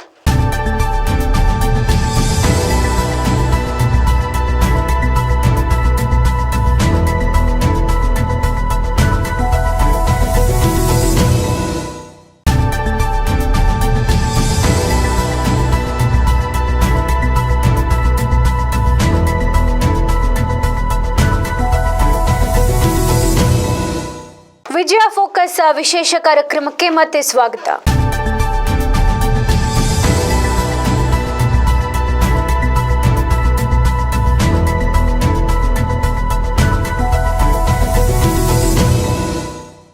ಸರ್, ನೀವು ಹೇಳ್ತಾ ಇದ್ರಿ ಮೂಡಾ ಪ್ರಾಧಿಕಾರದ ಪ್ರತಿಯೊಬ್ಬ ಸದಸ್ಯನ ವಿರುದ್ಧನೂ ದೂರು ದಾಖಲು ಮಾಡ್ತೀನಿ ಅಂತ. ನೀವು ಅದ್ರ ಬಗ್ಗೆ ಏನಾದರೂ ಲಿಸ್ಟ್ ರೆಡಿ ಮಾಡ್ಕೊಂಡಿದ್ರೆ? ಈಗಾಗಲೇ ನೀವು ಮೂಡಾ ಪ್ರಾಧಿಕಾರಕ್ಕೆ ಅದರ ಗಮನಕ್ಕೆ ತರುವಂಥ ಪ್ರಯತ್ನ ಏನಾದರೂ ಮಾಡಿದ್ದೀರಾ? ಮೂಡಾ ಪ್ರಾಧಿಕಾರಕ್ಕೆ ಗಮನಕ್ಕೆ ಕಮಿಷನರಿಗೆ ಮತ್ತು SLO ಶಿಕ್ಷಣ ಕಮಿಷನರಿಗೆ ನಾನು 2017 ACBಗೆ ದೂರು ಕೊಟ್ಟಾಗಲೇ ಇವ್ರಿಗೂ ಕೊಟ್ಟಿದ್ದೀನಿ. ಈಗ ಮತ್ತು ನಾನು ಇನ್ನೊಂದು ಹೆಜ್ಜೆ ಮುಂದೆ ಏನಕ್ಕೆ ಹೋಗಬೇಕು ಅಂತ ಡಿಸೈಡ್ ಮಾಡಿದ್ದೀನಿ. ಅಂದರೆ ಯಾಕೆಂದರೆ ಕಮಿಷನರ್ ಒಬ್ಬರು ಡಿಸೈಡ್ ಮಾಡೋಕ್ಕೆ ಅವರಿಗೆ ಕೈ ಕಟ್ಟಾಗ್ತಾ ಇರಬೇಕು. ಕೆಲವರೆಲ್ಲ ಸದಸ್ಯರುಗಳು ಎಲ್ಲರೂ MLAಗಳು ಯಾರೆಲ್ಲ ಕಟ್ಟಾಗ್ತಾ ಇರ್ಬೋದೇನೋ. ಸೊ ಅದಕ್ಕೋಸ್ಕರ ಅವ್ರು ಮುಂದೆ ಹೋಗಿಲ್ಲ ಅನ್ಸುತ್ತೆ. ಅದಕ್ಕೇನು ಮಾಡ್ತಾ ಇದ್ದೀನಿ ನಾನು ಇವಾಗ ಈಗ ಈಗ ಆಲ್ರೆಡಿ ಅಧ್ಯಕ್ಷರು ಬಂದಾಗಿದೆ, ಸನ್ಮಾನ್ಯ ರಾಜೀವ್ ಅವರು ಬಂದಿದ್ದಾರೆ. ಅವ್ರ ಜೊತೆಗೆ ಒಂದು 15ರಿಂದ 17 ಜನ ಸದಸ್ಯರುಗಳು ಇರ್ತಾರೆ ಆ ಪ್ರಾಧಿಕಾರ ಸಭೆಯಲ್ಲಿ. ಯಾವುದೇ ವಿಷಯನ ಈ ಥರದ ವಿಷಯ ಆಗಲಿ ಡಿಸ್ಕಸ್ ಮಾಡೋಕ್ಕೆ ಅಲ್ಲಿ ಪ್ರಾಧಿಕಾರದ ಆಸ್ತಿ ಉಳಿಸೋಕ್ಕೋಸ್ಕರನೇ ಅವ್ರನ್ನ ಒಂದು ಸಭೆಯಲ್ಲಿ ಇದಕ್ಕೆ ಸದಸ್ಯರುಗಳು ಮತ್ತು ಅಧ್ಯಕ್ಷರಾಗಿ ನೇಮಕ ಮಾಡಿರುತ್ತೆ ಸರ್ಕಾರ. ಜನಪ್ರತಿನಿಧಿಗಳು ಅಂದರೆ MLAಗಳು ಯಾರು ಇರ್ತಾರೆ, MLCಗಳು ಯಾರು, ಅವರೆಲ್ಲರೂ ಸದಸ್ಯರಿರ್ತಾರೆ. ಆ ಎಲ್ಲ ಸದಸ್ಯರುಗಳಿಗೂ ಏನು ಮಾಡ್ತೀನಿ ನಾನೀಗ ಅಂತಂದರೆ ಅಷ್ಟು ಜನಕ್ಕೂ ಅಧ್ಯಕ್ಷರನ್ನು ಒಳಗೊಂಡಂಗೆ ಕಮಿಷನರಿಗೆ ಇಂಥವ್ರಿಗೆಲ್ಲ ಇಂಥ ಡೇಟಾ ನಾನು ದೂರು ಕೊಟ್ಟಿದ್ದು, ಇಲ್ಲಿವರೆಗೂ ಕ್ರಮ ತಗೊಂಡಿಲ್ಲ, ನಮ್ಮ ಆಸ್ತಿ ಅಂತ ಇವರು ಹೇಳಿದ್ದಾರೆ. ಮತ್ತು ಅವರೇ ಹೇಳ್ತಾ ಇದ್ದಾರೆ, ರೆಸೊಲ್ಯೂಷನಲ್ಲಿ ಹೇಳಿದ್ದಾರೆ 1992ನೇ ಇಸ್ವಿಯಲ್ಲಿ ನಮ್ಮ ಪ್ರಾಧಿಕಾರದ ಆಸ್ತಿ ಅಂತ ಹೇಳ್ಬಿಟ್ಟು ಅವ್ರು ಹೇಳಿದ್ದಾರೆ, ರೆಸೊಲ್ಯೂಷನ್ ಮಾಡಿದ್ದಾರೆ. ರೆಸೊಲ್ಯೂಷನಲ್ಲಿ ಹೇಳಿದರೆ ಈ ಜಾಗ ನಿಮಗೆ ಬಿಟ್ಕೊಡೋದಿಲ್ಲ, ನಿಮಗೆ ವಿಜಯನಗರದ 3ನೇ ಹಂತದಲ್ಲಿ ನಿಮಗೆ ಬೇಕಾದ್ರೆ ಬಿಟ್ಕೊಡ್ತೀವಿ ಹೋಗಿ ಅಂತ ರೆಸೊಲ್ಯೂಷನ್ ಮಾಡ್ತಾರೆ. ಇಲ್ಲ ನಮ್ಗೆ ಇದೇ ಬೇಕು ಅಂತ ಹಠ ಮಾಡ್ತಾರೆ ಅಂದರೆ ಅಲ್ಲಿಗೆ ಹೇಳ್ತಾನೆ ಒಳ್ಳೆ ಭೂಮಿನ ಹೊಡಿಬೇಕು ಅನ್ನೋ ಉದ್ದೇಶ. ಸೊ ಅದಕ್ಕೆ ನಮ್ಮ ವಿರೋಧ ಇದೆ. ಪ್ಲಸ್ ಅವ್ರ ಜೊತೆಗೆ ಬಡಬಗ್ಗರಿಗೆ ಹಂಚಿದ್ರೆ ನಾನು ಕೇಳ್ತಿಲ್ಲ. ಅದಕ್ಕೇನು ಮಾಡ್ತಾಯಿದ್ದೀನಿ ಈಗ ಅಂದರೆ ಅಷ್ಟು ಜನ ಯಾರ ಸಭೆಯಲ್ಲಿ ಯಾರ್ಯಾರು ಇರ್ತಾರೆ, ಸಭೆಯಲ್ಲಿ ಯಾರ್ಯಾರು ಎಲೆಕ್ಟ್ ಆಗಿದಾರಲ್ಲ, MLAಗಳು ಯಾರು, ಇನ್ಯಾರು ಬೇರೆ ಸದಸ್ಯರುಗಳು ಎಲ್ರಿಗೂ ಸಹ ನಾನು ಇಂಡಿವಿಜುವಲ್ ನೇಮಲ್ಲಿ ನಾನೊಂದು ದೂರು ಕೊಡ್ತೀನಿ. ಈ ಥರ ನಡೆದಿರೋ ಘಟನೆಯನ್ನು ದೂರು ಕೊಡ್ತೀನಿ. ದೂರು ಕೊಟ್ಬಿಟ್ಟು ಒಂದು ಸಭೆಯಲ್ಲಿಟ್ಟು ಚರ್ಚೆ ಮಾಡಿಬಿಟ್ಟು ದಯಮಾಡಿ ಪ್ರಾಧಿಕಾರದ ಆಸ್ತಿ ಉಳಿಸ್ಬೇಕು, ನೀವು ಆ ಭೂಗಳನ್ನು ತೆರವು ಮಾಡಿಸ್ಬೇಕು. ದೂರು ಕೊಟ್ಟಾದ ಮೇಲೂ ಸಹ ಯಾರನ್ನೂ ಸಹ ಕ್ರಮ ತಗೊಳ್ಳೋದಲ್ಲ. ಆ ಸಭೆಯಲ್ಲಿ ಹಿಡ್ದಲೇ ಹೋದರೆ ಸೊ ಅಲ್ಲಿಗೆ ಎಲ್ಲರೂ ಸಹ ಇನ್ವಾಲ್ವ್ ಆಗ್ಯಾರ ಅಂತ ಅರ್ಥ ತಾನೆ. ಇಲ್ಲ ಸಭೆಯಲ್ಲಿ ಇಟ್ಟರು, ಇಲ್ಲ ಅಧ್ಯಕ್ಷರ ಕೇರ್ ತೊಗೊಂಡ್ರು, ಇಲ್ಲಪ್ಪ ಇದೊಂದು ಸಭೆಯಲ್ಲಿ ಇಡೋಣ ಅಂತಂದರು. ಸಭೆಯಲ್ಲಿ ಇಟ್ಟಾಗ ಏನಾಗುತ್ತೆ, ಸುಮಾರು 18 ಜನ ಸದಸ್ಯರಿದೆ, 18, 17 ಏನೋ ಅವತ್ತು ಎಷ್ಟು ಜನ ಹಾಜರಾಗಿರುತ್ತೆ, ಆ ಸದಸ್ಯರುಗಳು ಅಧ್ಯಕ್ಷರಿರ್ತಾರೆ. ಅದರಲ್ಲಿ ಈ ಸಬ್ಜೆಕ್ಟ್ ಎತ್ಕೊಂಡಾಗ ಪರ ವಿರೋಧ ಅಂತ ಬರುತ್ತೆ. ಹೌದು, ಪರವಾಗಿ ಯಾರು ಮಾತಾಡಿರ್ತಾರೆ, ಹೌದು ಇದು ನಮ್ಮ ಜಾಗ, ಇದನ್ನು ವಶಕ್ಕೆ ತಗೊಳ್ಳೇಬೇಕು ನಾವು ಅಂತ ಎಷ್ಟು ಜನ ಮೆಂಬರ್ಗಳು ಮತ್ತು ಅಧ್ಯಕ್ಷ ಯಾರ್ಯಾರು ಮಾತಾಡಿರ್ತಾರೆ ಅವ್ರದ್ದು ಲಿಸ್ಟ್ ಮಾಡ್ತಾರೆ. ವಿರೋಧ ಯಾರು ಮಾಡ್ತಾರೆ, ಸಪೋಸ್ ಇಲ್ಲ ನನಗೆ ಇಷ್ಟ ಇಲ್ಲ, ಬಿಡಬೇಕು ಅವ್ರಿಗೆ ಇರಲಿ ಜಾಗ ಅನ್ನೋದು ಇರ್ತಾರೆ. ಪರ ವಿರೋಧ, ಪರವಾಗಿ ಯಾರು ಮಾತಾಡ್ತಾರೆ ಅವ್ರ ವಿರುದ್ಧ ನಾನು ಯಾವುದೇ ಕಾರಣಕ್ಕೂ ನಾನು ದೂರು ಕೊಡೋಕೆ ಹೋಗಲ್ಲ. ವಿರೋಧ ಯಾರು ಮಾಡ್ತಾರೆ ಆ ಸಭೆಯಲ್ಲಿ ಅವ್ರ ವಿರುದ್ಧ ದೂರು ಕೊಡ್ತೀನಿ. ಯಾಕೆ ಅಂತಂದರೆ ಸಭೆಯಲ್ಲಿ ಇಟ್ಟು ಒಮ್ಮತದಿಂದ ತೀರ್ಮಾನ ಮಾಡಬೇಕಾಗಿರೋಂಥ ಸದಸ್ಯರುಗಳು ಪ್ರಾಧಿಕಾರದ ಆಸ್ತಿ ಕಾಪಾಡಬೇಕಾದ ಸದಸ್ಯರುಗಳು ಸಹ ವಿಫಲರಾಗಿರೋದ್ರಿಂದ ನಾವು ಅನಿವಾರ್ಯವಾಗಿ ನಾವು ಅವ್ರಗಳ ವಿರುದ್ಧಲೇ ದೂರು ಕೊಡ್ಬೇಕು. ಹೌದು, ಅವ್ರು ವಿರೋಧ ವ್ಯಕ್ತಪಡಿಸ್ತಿದ್ದಾರೆ ಅಂದ್ರೆ ಅವ್ರಿಗೆ ಅದಕ್ಕೆ ಸಂಬಂಧ ಇದೆ, ಅದ್ರೊಳಗೆ ಇನ್ವಾಲ್ವ್ ಆಗಿದೆ. ವೋಟ್ ಬ್ಯಾಂಕ್ ರಾಜಕಾರಣ ಇರ್ಬೋದು, ಇಲ್ಲ ಅವ್ರ ರಿಲೇಟಿವ್ಸ್ ಯಾರು ಇರ್ಬೋದು, ಏನಾದ್ರು ಇರುತ್ತೆ, ಏನಾದ್ರು ಇದ್ದಿರುತ್ತೆ. ಅದಕ್ಕೋಸ್ಕರ ಏನು ಮಾಡ್ತೀನಿ ನಾನು ಅಂದರೆ ಪರ ವಿರೋಧ ಎರಡೂ ಸಹ ನನಗೆ ಲಿಸ್ಟ್ ಕೊಡಿ ಅಂತ ಮೊದಲೇ ಅರ್ಜಿಲಲ್ಲೇ ಹಾಕ್ಬಿಡ್ತೀನಿ. ಈ ಸಭೆಯಲ್ಲಿ ಇಟ್ಟಬೇಕು. ಸಭೆಯಲ್ಲಿ ಇಟ್ಟಾದ ಮೇಲೆ ಸಭೆಯಲ್ಲಿ ಮಂಡಿಸಿದಾಗ ಪರ ವಿರೋಧ ಯಾರ್ಯಾರು ಬರ್ತಾರೆ ಅದನ್ನು ಪರವಾಗಿ ಎಷ್ಟು ಜನ ಇದ್ರು ವಿರೋಧ ಯೋಚನೆ ಮಾಡಿ ದಯಮಾಡಿ ಅದು ಸಮೇತ ನನಗೆ ಮಾಹಿತಿ ಕೊಡಬೇಕು ಅಂತ ನಾನು ಕೇಳ್ಕೊತೀನಿ. ಅವಾಗ ಮಾಹಿತಿ ಕೊಡ್ತಾರೆ. ಇದ್ರೊಳಗೆ ಪರ ಇಷ್ಟು ಜನ ಬಂತು, ವಿರೋಧ ಇಷ್ಟು ಜನ ಮಾಡಿರೋ, ವಿರೋಧ ಯಾರು ಮಾಡ್ತಾರೋ ಅವ್ರನ್ನ ಸೇರಿಸ್ಕೊಂಡು ತಗೊಂಡೋಗಿ ಇಲ್ಲಿ ವಿಶೇಷ ಜನಪ್ರತಿನಿಧಿಗಳ ನ್ಯಾಯಾಲಯ ಇದೆ, MLA MPಗಳಿಗೆ ಈ ಥರ ಕ್ರಿಮಿನಲ್ ಕೇಸಲ್ಲಿ ಈ ಥರ ಇದ್ರೊಳಗೆ ಇನ್ವಾಲ್ವ್ ಆದವ್ರನ್ನ ವಿಶೇಷ ಅವ್ರಿಗೋಸ್ಕರನೇ ಒಂದು ಕ್ರಿಮಿನಲ್ ಕೇಸ್ ಹ್ಯಾಂಡಲ್ ಮಾಡೋಕ್ಕೆ ಸ್ಪೆಷಲ್ ಕೋರ್ಟ್ ಇದೆ, ಅಲ್ಲಿ ತೊಗೊಂಡಾಗ ಹಾಕ್ತೀನಿ. ಅಲ್ಲಿ ತೊಗೊಂಡು ಹಾಕೋದ ಬರ್ತಾರೆ ಅವರು, ಅಷ್ಟೇ, ಇನ್ನೇನು ಮಾಡೋಕ್ಕಾಗತ್ತೆ ನಾವು. So end of the day ಏನಾಗಿದೆ, ಇವರೇ ಹೇಳಿದ್ದಾರೆ ಪ್ರಾಧಿಕಾರದ ಆಸ್ತಿ ಅಂತ ಇವ್ರು ಹೇಳಿದ್ದಾರೆ. ರೆಸೊಲ್ಯೂಷನ್ ಮಾಡಿರ್ಬೇಕಾದ್ರೆ ಅದು ನಮ್ಮ ಪ್ರಾಧಿಕಾರದ ಸೊತ್ತು, ಯಾರಪ್ಪನ ಮನೆ ಸೊತ್ತಲ್ಲ. ಹೌದು ಅಲ್ವಾ? ಅದನ್ನ ಕಾಪಾಡಕ್ಕೋಸ್ಕರ ಇವರೆಲ್ಲ ಸರ್ವ ಸದಸ್ಯರುಗಳು ಸಹ ನಮ್ಮ ಪರವಾಗಿ ಅವ್ರು ಕೂತಿದ್ದಾರೆ. ಹೌದು, ನಮ್ಮ ಪ್ರತಿನಿಧಿಗಳಾಗಿ ಕೂತ್ಕೊಂಡು ನಮಗೆ ಮೋಸ ಮಾಡ್ತಿರೋದು. ಅವ್ರು ಕಾಪಾಡ್ಲಿಲ್ಲ ಅಂದಾಗ ಏನಾಗುತ್ತೆ, ನಾನೊಬ್ಬ ಸಾಮಾನ್ಯ ಜನನಾಗಿ ಎಂಟ್ರಿ ಆಗ್ತೀನಿ, ಪ್ರಶ್ನೆ ಮಾಡ್ಬೇಕು. ಪ್ರಶ್ನೆ ಮಾಡೇ ಮಾಡ್ತೀನಿ. ಈಗ ಆಲ್ರೆಡಿ ಮಾಡಿದ್ದೀನಿ ನಾನು, ಇವ್ರು ಮಾಡ್ಬೇಕಾದ ಕೆಲಸ ನಾನು ಮಾಡಿದ್ದೀನಿ. ಈಗ ಇನ್ನು ಮುಂದೆ ಸಹ ಅವ್ರ ಕ್ರಮ ತಗೊಳ್ಳಿಲ್ಲ ಅಂತಂದ್ರೆ ಮತ್ತೆ ನಾನು ಏನ್ ಮಾಡ್ತೀನಿ, ಅಲ್ಲಿಗೆ ಅವ್ರದ್ದು ನಿಮಗೆ ನಾನು ಸ್ಟೆಪ್ ಬೈ ಸ್ಟೆಪ್ ಹೋಗ್ತೀನಿ. ಅವತ್ತು ದಿಢೀರ್ ಅಂತ ಕೋರ್ಟ್ಗೆ ಹೋಗೋದಿಲ್ಲ, ನಾನು ಸ್ಟೆಪ್ ಬೈ ಸ್ಟೆಪ್ ಅರ್ಜಿ ಕೊಡ್ತೀನಿ. ಕೊಟ್ಟು ಅದು ಕ್ರಮ ತಗೊಳಕ್ಕಾಗ್ಲಿಲ್ಲ ಅಂದ್ರೆ ಆಮೇಲೆ ನೆಕ್ಸ್ಟ್ ಏನ್ ಮಾಡ್ತೀನಿ, ನಾನು ಅವ್ರೆಲ್ಲರನ್ನೂ ಪ್ರತಿವಾದಿಯನ್ನಾಗಿ ನಾನು ನ್ಯಾಯಾಲಯದ ದೂರು ಕೊಡ್ತೀನಿ. ಯಾಕೆಂದ್ರೆ ಇವ್ರು ಮಾಡ್ಲಿಲ್ಲ ಅಂದ್ರೆ ನಾನು ಮಾಡ್ಲೇಬೇಕಾದ್ರೆ ಮಾಡ್ತೀನಿ, ಅದನ್ನು ಬಿಡೋದಿಲ್ಲ. ಯಾಕೆಂದ್ರೆ ಈ ಲೆವೆಲ್ಗೆ ಇವರು ಗುಂಡಾವರ್ತನೆ ಮಾಡ್ತಾ ಇದ್ದಾರೆ ಅಂತಂದ್ರೆ ಅವರಿಗೆ ಅವ್ರನ್ನ ಕ್ಷಮಿಸೋಕೆ ಆಗೋದೇ ಇಲ್ಲ. ಅದರೊಳಗೂ ಮಾಧ್ಯಮದ ಮಿತ್ರರನ್ನು ಮಾಧ್ಯಮದ ಮೇಲೆ ಹಲ್ಲೆ ಮಾಡ್ತಾರೆ, ಮಾಧ್ಯಮದ ಪ್ರತಿನಿಧಿ ಮೇಲೆ ಹಲ್ಲೆ ಮಾಡಿದ್ದಾರೆ. ಅದು ನಾನು ಒಪ್ಕೊಂಡು ಇವ್ರು ಮಾಡಿರೋದೇ ತಪ್ಪು, ಅದನ್ನ ತೋರ್ಸಕ್ ಹೋಗಿರೋದು ದೊಡ್ಡ ತಪ್ಪು ಅನ್ನೋ ತರ ಅವ್ರನ್ನ ಹಲ್ಲೆ ಮಾಡಿದ್ದಾರೆ. ಅರ್ಥ ಏನಂದ್ರೆ ಅವ್ರು ಮಾಡಿರೋದು ಕನ್ಫರ್ಮ್. ಹೌದು, ಡಾಕ್ಯುಮೆಂಟ್ ಹೇಳ್ತಾ ಇದೆ. ನಾನು ವೈಯಕ್ತಿಕವಾಗಿ ನಾನೇನು ಹೇಳಿ ಎಲ್ಲಾ ದಾಖಲೆಗಳು ಸಹಿತ ಇದ್ರೂನು, ಹೌದು, ದಾಖಲೆಗಳ ಸಹಿತ ACB ಇಂದ ಇದನ್ನ ಪ್ರಾಸಿಕ್ಯೂಷನ್ ಪರ್ಮಿಷನ್ ಮಾಡಿರೋದು ಕೇಳಿರೋ ಲೆಟರ್ ಇದೆ. ಮೂಡಾ ಪ್ರಾಧಿಕಾರ ನಮ್ಮದೇ ಸೊತ್ತು ಅಂತ ಹೇಳಿರೋದು, ಅಕ್ರಮ ಮಾಡಿರೋದು ಹೇಳಿದ್ದಾರೆ. ಎಲ್ಲನೂ ಅವ್ರು ಹೇಳಿರೋದು ಆ ದಾಖಲೆಗಳ ಆಧಾರದ ಮೇಲೆ ದಾಖಲೆ ಇಟ್ಕೊಂಡು ನಾನು ಮಾತಾಡ್ತಾರೆ. ದಾಖಲೆ ಇದೆ ಸರಿ, ಅಕಸ್ಮಾತ್ ಆ ದಾಖಲೆ ಇಲ್ಲದೆ ಇದ್ರು ಒಬ್ಬ ಕ್ಯಾಮ್ರಾ ಪರ್ಸನ್ ಅಥವಾ ಪ್ರತಿನಿಧಿ ಫೀಲ್ಡ್ಗೆ ಅವರ ಕೆಲಸ ಮಾಡೋದಕ್ಕೆ ಹೋದಾಗ ಅವ್ರನ್ನ ತೊಂದರೆ ಮಾಡಿರೋದಲ್ದೆ, ಅವ್ರ ಕೈ ಮಾಡಿರೋದಲ್ದೆ ಕ್ಯಾಮ್ರಾ ವಶಪಡಿಸ್ಕೋತಾರೆ, ಕಿತ್ಕೊಂಡು ಹೀನಾಯವಾಗಿ ನಡ್ಕೊಳ್ತಾರೆ ಅಂದ್ರೆ ಅದ್ರ ವಿರುದ್ಧ FIR ದಾಖಲಾಗಲೇಬೇಕು. ಖಂಡಿತವಾಗಿ ಅದ್ರ ವಿರುದ್ಧ ಪೊಲೀಸ್ನವ್ರು ಆಕ್ಷನ್ ತಗೊಳ್ಳೇಬೇಕು. ಅದಕ್ಕಿಂತ ಹೆಚ್ಚಾಗಿ ಪೊಲೀಸರನ್ನು ಹೌದು, ಅವ್ರ ಮೇಲೂ ಆದ್ರೂ ಸಹ ಅವರು ಅವರೇನೇ ಇಮಿಡಿಯೇಟ್ಗೆ ಎಫ್.ಐ.ಆರ್ ಹಾಕ್ಬೇಕಿತ್ತು. ಹೌದು, ಸುಮೋಟ ಕೇಸ್ ರಿಜಿಸ್ಟರ್ ಮಾಡಬೇಕಿತ್ತು. ನಾವು ಓದೋ ನಮ್ಮ ಮೇಲೆ ಹಿಂಗೆ ದೌರ್ಜನ್ಯ ಮಾಡಿರು ಅಂತ ಹೇಳ್ಬಿಟ್ಟು ಕರ್ತವ್ಯ ಅಡ್ಡಿಪಡಿಸಿದ್ದಾರೆ ಅಂತ ಅವರೇ ಅರೆಸ್ಟ್ ಮಾಡಬೇಕು. ಹೌದು, ಅಲ್ಲಿ ಅರೆಸ್ಟ್ ಮಾಡ್ಲೇಬೇಕು. ಹೌದು, ಮಾಡಿ ಇದ್ದಿದ್ದೀರಿ ಅವತ್ತು. ಇನ್ನೊಂದು ದಿವಸ ಆ ಸಂಘ ಅದೇ ದಂಡುಪಾಳ್ಯ ಗ್ಯಾಂಗ್ ಇದೆಯಲ್ಲ, ಅದು ಯಾವುದೋ ಒಂದು ಆ ಒಂದು ಇಲ್ಲಿಗಲ್ ಅಲ್ಲಿ ಮಾಡ್ಕೊಂಡು ಆ ಸಂಘಟನೆಯವರೆಲ್ಲ ನಿರ್ನಾಮ ಆಗಿರೋದು. ಇಲ್ಲ, ಆ ಲೇಔಟು ಮುಗಿಯೋವರೆಗೂ ನಾವು ಬಿಡೋದಿಲ್ಲ ಮೇಡಮ್. ಅದು ಹೌದು, ಅವ್ರು ತಾಕತ್ತಿದ್ರೆ ಅವ್ರಿಗೆ ನಾನು ಇನ್ನೂ ಒಂದ್ಸರಿ ಹೇಳ್ತೀನಿ, ತಾಕತ್ ನನ್ನ ಅಡ್ರೆಸ್ ಇದೆ, ಕಾಂಟ್ಯಾಕ್ಟ್ ನಂಬರ್ ಇದೆ, ಎಲ್ಲ ಕೊಟ್ಟಿದ್ದೀನಿ. ನಾನೇನು ಮೂಗರ್ಜಿ ಬರ್ಕೊಂಡು ಕೂತಿಲ್ಲ. ಬರಲಿ, ನನ್ನನ್ನು ಕೇಳಲಿ ಅವರು, ನಾನು ಸಮಂಜಸ ಉತ್ತರ ಕೊಡ್ತೀನಿ. ನಾನು ಡಾಕ್ಯುಮೆಂಟ್ ವಿತ್ ಡಾಕ್ಯುಮೆಂಟ್ ಕೊಡ್ತೀನಿ. ನಿಮ್ಮ ಹತ್ರ ದಾಖಲೆ ಇರೋದಕ್ಕೆ ಅವ್ರು ನಿಮ್ಮನ್ನ ಟಚ್ ಮಾಡೋಕೆ ಬರ್ತಿಲ್ಲ ಸರ್. ಮತ್ತೆ ನಾನು ಲಿಸ್ಟ್ ಮಾಡಿದ್ದೀನಿ ಈಗ ಆಲ್ರೆಡಿ. ಯಾರ್ಯಾರು ಸರ್ಕಾರಿ ಅಧಿಕಾರಿಗಳು ಅಲ್ಲಿ ಉಡ್ಕೊಂಡಿದ್ದಾರೆ, ಯಾರ್ಯಾರು ಮನೆ ಇರೋರೆಲ್ಲ ಮನೆ ಮಾಡ್ಕೊಂಡಿದ್ದೀನಿ. ನಾನು ಆಲ್ರೆಡಿ ಲಿಸ್ಟ್ ರೆಡಿ ಮಾಡಿಬಿಟ್ಟಿದ್ದೀನಿ. ಇಷ್ಟು ಪೇಜಲ್ಲಿ ನಾನು ಆಲ್ರೆಡಿ ಇಂತಿಂತವರೇ ಸರ್ಕಾರಿ ನೌಕರಿದಲ್ಲಿ ನಾನು ಆಲ್ರೆಡಿ ಲಿಸ್ಟ್ ರೆಡಿ ಮಾಡಿದ್ದೀನಿ. ಸರ್ಕಾರಿ ನೌಕರಿನೂ ಕಳ್ಕೊತಾರೆ, ಸರ್ಕಾರಿ ಭೂಮಿನ ವಶಪಡಿಸ್ಕೊಂಡಿರೋದು ಅಕ್ರಮವಾಗಿ ಅಂದ್ರೆ ಸರ್ಕಾರಿ ನೌಕರಿನೂ ಕಳ್ಕೊತಾರೆ ಅವರು. ಈ ದರ್ಪ ನನ್ನ ಹತ್ರ ನಡೆಯಲ್ಲ. ಅವರು ಕ್ಲಾಸ್ ಟೀಚರ್ ಆಗಿರ್ಬೋದು, ಬೆಮೆಲ್ ಎಂಪ್ಲಾಯ್ ಆಗಿರ್ಬೋದು, PDOಗಳಾಗಿರ್ಬೋದು, ಪೋಸ್ಟ್ ಆಫೀಸಲ್ಲಿ ಕೆಲಸದವ್ರು ಆಗಿರ್ಬೋದು, ಗೌರ್ಮೆಂಟ್ ಬಸ್ಸಲ್ಲಿ ಕೆಲಸ ಯಾರೇ ಆಗಿದ್ರು ಸರ್ಕಾರಿ ಭೂಮಿನ ಕಬಳಿಕೆದ ಆರೋಪದ ಮೇಲೆ ಅವರು ಕೆಲಸ ಕಳ್ಕೊತಾರೆ. ನೀವು ಅವ್ರ ವಿರುದ್ಧ ದೂರು ದಾಖಲಿಸೋ ಮುಂಚೆ ಅಥವಾ ಮೊದಲು ನೀವು ಪ್ರಾಧಿಕಾರಕ್ಕೆ ಏನಾದ್ರೂ ನೋಟಿಸ್ ಅಂತ ಕಳಿಸ್ತೀರಾ? 2017ರಲ್ಲಿ ACBಗೆ ದೂರು ಕೊಟ್ಟಾಗ ಅದೇ ಡೇಟಲ್ಲಿ ಅವ್ರಿಗೂ ಕೊಟ್ಟಿದ್ದೀನಿ. ಮತ್ತೆ ಅದಾದ್ಮೇಲೆ ಇದೊಂದು ಸ್ವಲ್ಪ ಬೆಳವಣಿಗೆ ಆಗಿದ್ದು. ಅದಾದ್ಮೇಲೆ ಚಂದ್ರಮ್ಮ ಅವರು ಭೂಸ್ವಾಧೀನಾಧಿಕಾರಿಗಳು ಅವ್ರೇನು ಮಾಡಿದ್ರು, ಡೆಮಾಲಿಷ್ ಆಗಬೇಕು, ನಮ್ದು ಅಕ್ರಮ ಕಟ್ತಾ ಇರೋ ಕಟ್ಟಡಗಳನ್ನ 29/11/2017ರಲ್ಲಿ ಅವ್ರೇನು ಮಾಡೋದು, ನಮ್ಮದು ಜಾಗ ಇದು, ಈ ಜಾಗದ ಅನಧಿಕೃತ ಕಟ್ಟಡಕ್ಕೆ ಸರ್ಕಾರ ಇವ್ರಿಗೆ ದೂರು ಬಂದಿದೆ. ಹಾಗಾಗಿ ಅದರಲ್ಲಿರೋ ಅನಧಿಕೃತ ಕಟ್ಟಡಗಳದ್ದು ಕೂಡಲೇ ತೆರವುಗೊಳಿಸುವ ಸೂಕ್ತ ಕ್ರಮ ಕೈಗೊಳ್ಳುವಂತೆ ಕೋರಿದೆ. ಹಾಗೂ ತೆಗೆದುಕೊಂಡ ಕ್ರಮದ ಬಗ್ಗೆ ವರದಿಯನ್ನು ಸಲ್ಲಿಸುವಂತಹ ಕೋರಿದೆ ಅಂತ ಹೇಳ್ಬಿಟ್ಟು 29/11/2017ರಲ್ಲಿ ಶ್ರೀಮತಿ ಚಂದ್ರಮ್ಮ ಅವರು ವಿಶೇಷ ಭೂಸ್ವಾಧೀನ ಅಧಿಕಾರಿಗಳು ಆದೇಶ ಮಾಡಿದ್ದಾರೆ. ಅಲ್ಲಿಗೆ ಅರ್ಥ ಏನು? ಅಕ್ರಮ ಅನ್ನೋದಾಯ್ತು, ನಮ್ಮದೇ ಭೂಮಿ ಅನ್ನೋದಾಯ್ತು. ನೀವು ವಶಕ್ಕೆ ತಗೊಳ್ಳಿದ್ರೆ ಇಲ್ಲಿವರೆಗೂ ಸಂಬಂಧಪಟ್ಟ ಇಂಜಿನಿಯರ್ಗಳು, ಸಂಬಂಧಪಟ್ಟ ಎಕ್ಸಿಕ್ಯೂಟಿವ್ ಇಂಜಿನಿಯರ್ಗಳು, ಎಡವಲ್ಗಳು ಏನ್ ಮಾಡ್ತಾ ಇದ್ದಾರೆ, ಅವ್ರಿಗೆ ಏನ್ ತಿಂತಾ ಇದ್ದಾರೆ? ತಿಂಗಳಾಯ್ತದಂಗೆ ಸಂಬಳ ಬರುತ್ತೆ, ಅವ್ರಿಗೇನಾಗಬೇಕಾಯ್ತೆ, ಅಲ್ಲಿಂದಲೂ ಏನಾದ್ರು ಬರ್ತದೆ, ಆರಾಮಾಗಿದ್ದಾರೆ. ಅವತ್ತಿಂದ ಅವತ್ತು ಎಷ್ಟೋ ಖಾಲಿ ಇದ್ದಾವೆ ಸೈಟ್ಗಳು. ಅವತ್ತೇ ಇಮಿಡಿಯೇಟ್ ಆ ಸೈಟ್ಗಳನ್ನ ಯಾರಿಗಾರು ಆಕ್ಷನ್ ಮಾಡಿದ್ರೆ ಕೋಟ್ಯಾಂತರ ರೂಪಾಯಿ ದುಡ್ಡು ಬಂದಿರೋದು. ಖಾಲಿ ಸೈಟ್ಗಳನ್ನ ಅಟ್ಲೀಸ್ಟ್ ಅದನ್ನು ಮಾಡಲಿಲ್ಲ, ಕಟ್ಟಕ್ಕೆ ಬಿಟ್ಬಿಟ್ರು. ಕಟ್ಕೊಂಡು ಹೋಗ್ತಲೇ ಇದ್ದಾರೆ, ಇನ್ನೂ ಕಟ್ತಲೇ, ನೆನೆನೂ ಕಟ್ತಲೇ ಇದ್ದಾರೆ ಮನೆಗಳ. ಅಲ್ಲಿಗೆ ಇವ್ರು ಇಂಜಿನಿಯರ್ಗಳು ಏನು ಮಾಡ್ತಾ ಇದ್ದಾರೆ, ಎಡವಲಿಗಳು ಏನು ಮಾಡ್ತಾ ಇದ್ದಾರೆ? ನಾವು ಇದಕ್ಕೆ ಕ್ವಶನ್ ಮಾಡ್ಬೇಕಾಗೈತಿ ಇವಾಗ. ಯಾಕೆಂದ್ರೆ ಅವರು ಕ್ರಮ ತಗೊಂಡು ನೋಡಿ, 2019ರಲ್ಲಿ ಮೇ ತಿಂಗಳಲ್ಲಿ ಕಮಿಷನರ್ ಒಂದು ಲೆಟರ್ ಬರೀತಾರೆ. ಈ ಸ್ವತ್ತಿಗೆ ಸಂಬಂಧಪಟ್ಟ ಯಾವುದೇ ಕಾರ್ಪೊರೇಷನ್ ಕಮಿಷನರ್ಗೆ ಮೂಡಾ ಕಮಿಷನ್ ಲೆಟರ್ ಬರೀತಾರೆ. ಈ ಸ್ವತ್ತಿಗೆ ಸಂಬಂಧಪಟ್ಟ ಯಾವುದೇ ಹಕ್ಕು ದಾಖಲೆಗಳು ಬದಲಾವಣೆ ಮಾಡಬೇಡಿ, ಯಾವುದೇ ಹೊಸ ಪ್ಲಾನ್ ಕೊಡಬೇಡಿ, ನೀರಿನ ಸೌಕರ್ಯ ಕೊಡಬೇಡಿ, ಎಲೆಕ್ಟ್ರಿಸಿಟಿ ಪವರ್ ಕೊಡಬೇಡಿ, ಕಂದಾಯ ತಗೋಬೇಡಿ ಅಂತ ಹೇಳ್ಬಿಟ್ಟು ಅವ್ರು ಬರ್ತಾರೆ. ಸರ್, ಈ ಬಗ್ಗೆ ಮತ್ತೆ ಮಾತನಾಡ್ತೀನಿ.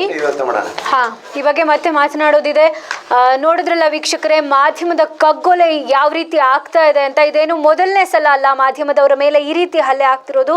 ಈ ಬಗ್ಗೆ ಮತ್ತಷ್ಟು ಚರ್ಚೆ ಮುಂದುವರಿಯುತ್ತೆ. ಆದರೆ ಅದಕ್ಕಿಂತ ಮುಂಚೆ ವಿಜಯ ಫೋಕಸ್ನಲ್ಲಿ ಮತ್ತೊಮ್ಮೆ ಬ್ರೇಕ್.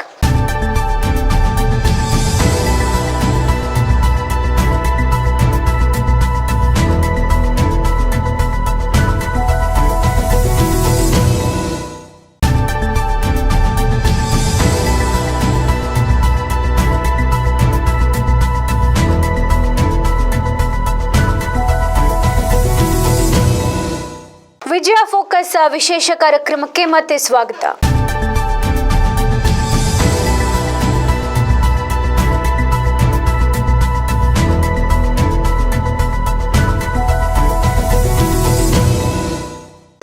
ಸರ್, ಮುಂದೆ ನೀವು ಈ ಕೇಸ್ ವಿಷಯವಾಗಿ ಯಾವ ರೀತಿ ಹೋರಾಟ ಮಾಡ್ತೀರಿ, ಏನು ಮಾಡಬೇಕು ಅಂದ್ಕೊಂಡಿದ್ದೀರಿ? ನಾನು ಮುಂದಿನ ವಿಷಯ ಅದೇನು ಹೇಳಿದ್ನಲ್ಲ, ನಾನು ಎಲ್ಲರಿಗೂ ದೂರು ಕೊಡ್ತೀನಿ. ದೂರು ಕೊಟ್ಟಾದ್ಮೇಲೆ ಅವ್ರು ಕ್ರಮ ತಗೋಬೇಕು. ಕ್ರಮ ತಗೊಳ್ಳಿಲ್ಲ ನಾನು ಘನ ನ್ಯಾಯಾಲಯದ ಮೊರೆ ಹೋಗ್ತೀನಿ. ಮತ್ತು ವಿಶೇಷ ಎರಡು ಕಡೆ ಕೇಸ್ ದಾಖಲು ಮಾಡ್ತೀನಿ. ಒಂದು ಘನ ನ್ಯಾಯಾಲಯದ ಮೊರೆ ಹೋಗ್ತೀನಿ, ಒಂದು ಭೂ ಕಬಳಿಕೆ ವಿಶೇಷ ನಿಷೇಧ ನ್ಯಾಯಾಲಯದ ಮೊರೆ ಹೋಗ್ತೀನಿ. ಸೊ ನೋಡೋಣ, ಇದು ಆಗಲೇಬೇಕು. ಯಾಕೆಂತಂದರೆ ಅವ್ರಿಗೆ ಅಲ್ಲಿರೋರಿಗೆ ಯಾವುದೇ ಕಾರಣಕ್ಕೂ ಆ ಭೂಮಿನ ಹಾಗೆ ಬಿಡಲಿಕ್ಕೆ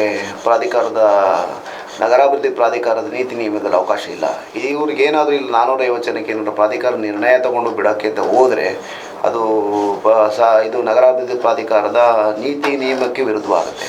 ಇದೇ ತರ ಏನಾಗುತ್ತೆ, ಇಲ್ಲಿ ಮೈಸೂರಿನ ಏನು 350 ಮನೆಗಳು ಕಟ್ಕೊಂಡಿದ್ದಾರೆ ಮೂಡ ಜಾಗದಲ್ಲಿ ಅಕ್ರಮವಾಗಿ ಅಂತ. ಅದೇ ತರ ಏನ್ ಮಾಡುತ್ತೆ, ಸ್ಟೇಟ್ ವೈಸ್ ಆಗಿರುತ್ತೆ. ಹೌದು, ಈಗ ಚೂಡ ಚಾಮರಾಜನಗರದಲ್ಲೂ ಚೂಡ ಅರ್ಬನ್ ಡೆವಲಪ್ಮೆಂಟ್ ಇರ್ತದೆ, ಮೂಡ ಅಂತ ಇನ್ನೊಂದು ಮಂಡ್ಯ ಜಿಲ್ಲಾ ಜಿಲ್ಲಾ ಜಿಲ್ಲಾ ಹೆಡ್ ಕ್ವಾರ್ಟರ್ಲ್ಲೂ ಸಹ ಪ್ರತಿಯೊಂದು ಇದೇ ತರ ಪ್ರಾಧಿಕಾರ ಇದೆ. ಮೈಸೂರಿನಾಗಿದೆ ಅದೇ ತರ ಪ್ರಾಧಿಕಾರ ಇದೆ, ವಾಸಂದಲ್ಲೂ ಇದೆ, ಚಿಕ್ಕಮಂಗ್ಳೂರು ಎಲ್ಲ ಕಡೆ ಅಲ್ಲೂ ಸಹ ಇದೇ ತರ ಅಕ್ರಮಗಳು ನಡೆದಿರ್ತವೆ. ಖಂಡಿತ. ಕೊನೆಗೆ ಏನಾಗುತ್ತೆ ಅಂದ್ರೆ 354 ಜನಕ್ಕೆ ಇಲ್ಲೇನಾರ ಬಿಟ್ಕೊಟ್ರೆ ಇವರು ಏನಾದ್ರು ವೋಟ್ ಬ್ಯಾಂಕ್ ರಾಜಕಾರಣ ಮಾಡಿಕೊಂಡು ಸರ್ಕಾರ ಇನ್ನೊಂದೇನಾದ್ರು ಭಕ್ತನಾಗಿದೆ. ಇಡೀ ಥ್ರೂಔಟ್ ಸ್ಟೇಟಲ್ಲಿ ಇಲ್ಲಿ ಇನ್ನು 300 ಕೋಟಿ ಆಸ್ತಿ ಹೋಗುತ್ತೆ. ಥ್ರೂಔಟ್ ಕೋಟಲ್ಲಿ 3,000 ಅಲ್ಲ 30,000 ಕೋಟಿ ಆಸ್ತಿ. ಅದೇ ರೀತಿ ಇವರು ಎಚ್ಚೆತ್ಕೊಂಡ್ರೆ ಇಲ್ಲ ಇವ್ರಿಗೆ ಹೊಡಿಲೇಬೇಕು, ಇದಾಗೋದೇ ಇಲ್ಲ. ಇನ್ನೊಂದು ಅಲ್ಲ, ಇವ್ರ ವಿರುದ್ಧ ದೂರು ಕೊಟ್ಟು ಇವ್ರಿಗೆ ಏನಾದ್ರು ಅದ್ರ ಬಿಸಿ ಮುಟ್ಟಿಸ್ತು ಅಂದ್ರೆ ಬೇರೆ ಜಿಲ್ಲೆಯವರು ಎಚ್ಚೆತ್ಕೊಳ್ತಾರೆ. ಮುಟ್ಟಿಸ್ಲೇಬೇಕು. ಪ್ರಾಧಿಕಾರದ ಸೊತ್ತನ್ನ ಅಕ್ರಮವಾಗಿ ಯಾವನ್ನೇ ಮಾಡಿರ್ಲಿ, ಯಾವನ್ನೇ ವಶಪಡಿಸ್ಕೊಂಡಿದ್ರು ಅದನ್ನ ಬಿಸಿ ಮುಟ್ಟಿಸ್ಲೇಬೇಕು, ಹೊಡಿಬೇಕು, ಹೊಡೆದು ತೆರವು ಮಾಡ್ಬೇಕು. ಅವಾಗ ಪ್ರಾಧಿಕಾರಕ್ಕೆ ಗೌರವ ಬರುತ್ತೆ. ಆಗ್ಲೇ ಬೇರೆ ಜಿಲ್ಲೆಯವರು ಎಚ್ಚೆತ್ಕೊಳ್ತಾರೆ. ಬೇರೆ ಜಿಲ್ಲೆಯಲ್ಲಿ ಮೈಸೂರು ಜಿಲ್ಲೆಯವರು ಎಚ್ಚೆತ್ಕೊಳ್ಳೋದು ಅವಾಗಲೇ ಇದು ಬಿಡಿಲ್ಲ, ಇಲ್ಲಿ ಇಂತ ಅಕ್ರಮ ಕಟ್ಕೊಂಡಿದ್ರು ಕಣ ಬಿಟ್ಟಿಲ್ಲ, ಇವ್ರನ್ನ ಹೊಡೆದಾಕಿರು. ಭಯ ಬೀಳುತ್ತೆ. ಪ್ರಾಧಿಕಾರ ನೋಡಿದ್ರೆ ಪ್ರಾಧಿಕಾರದ ಕಡೆಗೆ ಯಾವ್ದಾರ ಒಂದು ಆಸ್ತಿ ಇದೆ ಅಂತಂದ್ರೆ ಆಸ್ತಿ ಕಡೆ ಕಣ್ಣು ಹಾಕಲು ಭಯ ಬೀಳ್ತಾರೆ. ಮತ್ತೆ ಇದೆಲ್ಲ ಆದ್ಮೇಲೆ ಅದು ತೆರವಾಗಲೇಬೇಕು, ಸಂಪೂರ್ಣವಾಗಿ ತೆರವಾಗಬೇಕು. ಆ ಭೂಮಿ ಆಕ್ಷನ್ ಆಗಲೇಬೇಕು. ಮೂಡ ನೀತಿ ನಿಯಮದ ಪ್ರಕಾರ ಅದ್ರೊಳಗೆ ಏನ್ ಬರಬೇಕು ರೆವಿನ್ಯೂ ಬರ್ಲಿ, ಅದಕ್ಕೆ ಹೊಡೆದಾಕ್ಲಿ, ಬಿಲ್ಡಿಂಗ್ ಹೊಡೆದಾಕ್ಲಿ, ಡ್ಯಾಮಾಲಿಷ್ ಮಾಡಿ ಬಿಸಾಕ್ಬಿಡ್ಲಿ, ಅದಿರೋದೇ ಬೇಡ. ಅಲ್ಲಿ ಅಕ್ರಮ ಕಟ್ಟರು, ಅದು ಅಕ್ರಮ ಸಂಪಾದನೆ ಮಾಡಿ ಕಟ್ಟಿರೋದೇ ಅದರಲ್ಲವೇ. ಅದು ಅದರೊಳಗೆ ಮತ್ತೆ ಅದ್ರ ಜೊತೆಗೆ ಏನ್ ನಿಜವಾಗ್ಲೂ ಇನ್ಕಲ್ ಜನಗಳಿದ್ದಾರೆ, ಇನ್ಕಲ್ ಏನು ಬಡ ಜನಗಳಿದ್ದಾರೆ, ಇವತ್ತಿಗೂ ಸಹ ಅದು ಸೂರಿದ್ದಾರೆ 10/10 ಜಾಗದಲ್ಲಿ ಯಾವುದೋ ಬಾಡಿಗೆ ಮನೆಯಲ್ಲಿ ಬಾಡಿಗೆ ಕಟ್ಟಕ್ಕಾಗದಲ್ಲೇ ಕೂತಿದ್ದಾರೆ. ಅಂಥವ್ರಿಗೆ ಇನ್ಕಲ್ ಜನಗಳಿಗೆ ಯಾವ ಉದ್ದೇಶಕ್ಕೋಸ್ಕರ ಮಾಡಿದ್ರಲ್ವಾ 350 ಕೊಡ್ಲಿ, ಅಲ್ಲಿ ಎಲ್ಲರೂ ಒಂದ್ ಕಡೆ ಕೊಡ್ಲಿ, ಮೂಡಾಧಾರೆ ಕೊಡ್ಲಿ, ಅವರೇ ಆಶ್ರಯ ನಿವೇಶನಗಳು ಮಾಡ್ಬಿಟ್ಟು ಹಂಚಿದೆ ಬಡವರಿಗೆ.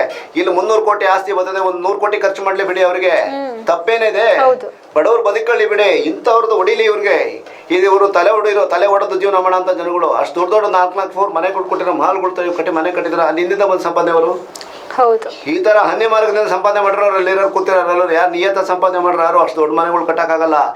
ನೀವು ಅಷ್ಟು ದೊಡ್ಡ ಪುಕ್ಸ ಮನೆ ಕಟ್ಟಕ್ಕಾಗಲ್ಲ. ನಮ್ಮ ಜೀವನದಲ್ಲಿ ಅಷ್ಟು ದೊಡ್ಡ ಮನೆ ಕಟ್ಟಿರೋ ಅದಕ್ಕೋಸ್ಕರ ಆ ಭೂಮಿನ ವಶಕ್ಕೆ ತಗೊಳ್ಬೇಕು. ವಶಕ್ಕೆ ತಗೊಂಡು ಅದನ್ನ ಆಕ್ಷನ್ ಆಗಬೇಕು, ಆ ಭೂಮಿನ ಆಕ್ಷನ್ ಆಗಬೇಕು. 7 ಎಕರೆ ಅದನ್ನು ಕೊಟ್ಟು ಆಕ್ಷನ್ ಆಗಬೇಕು.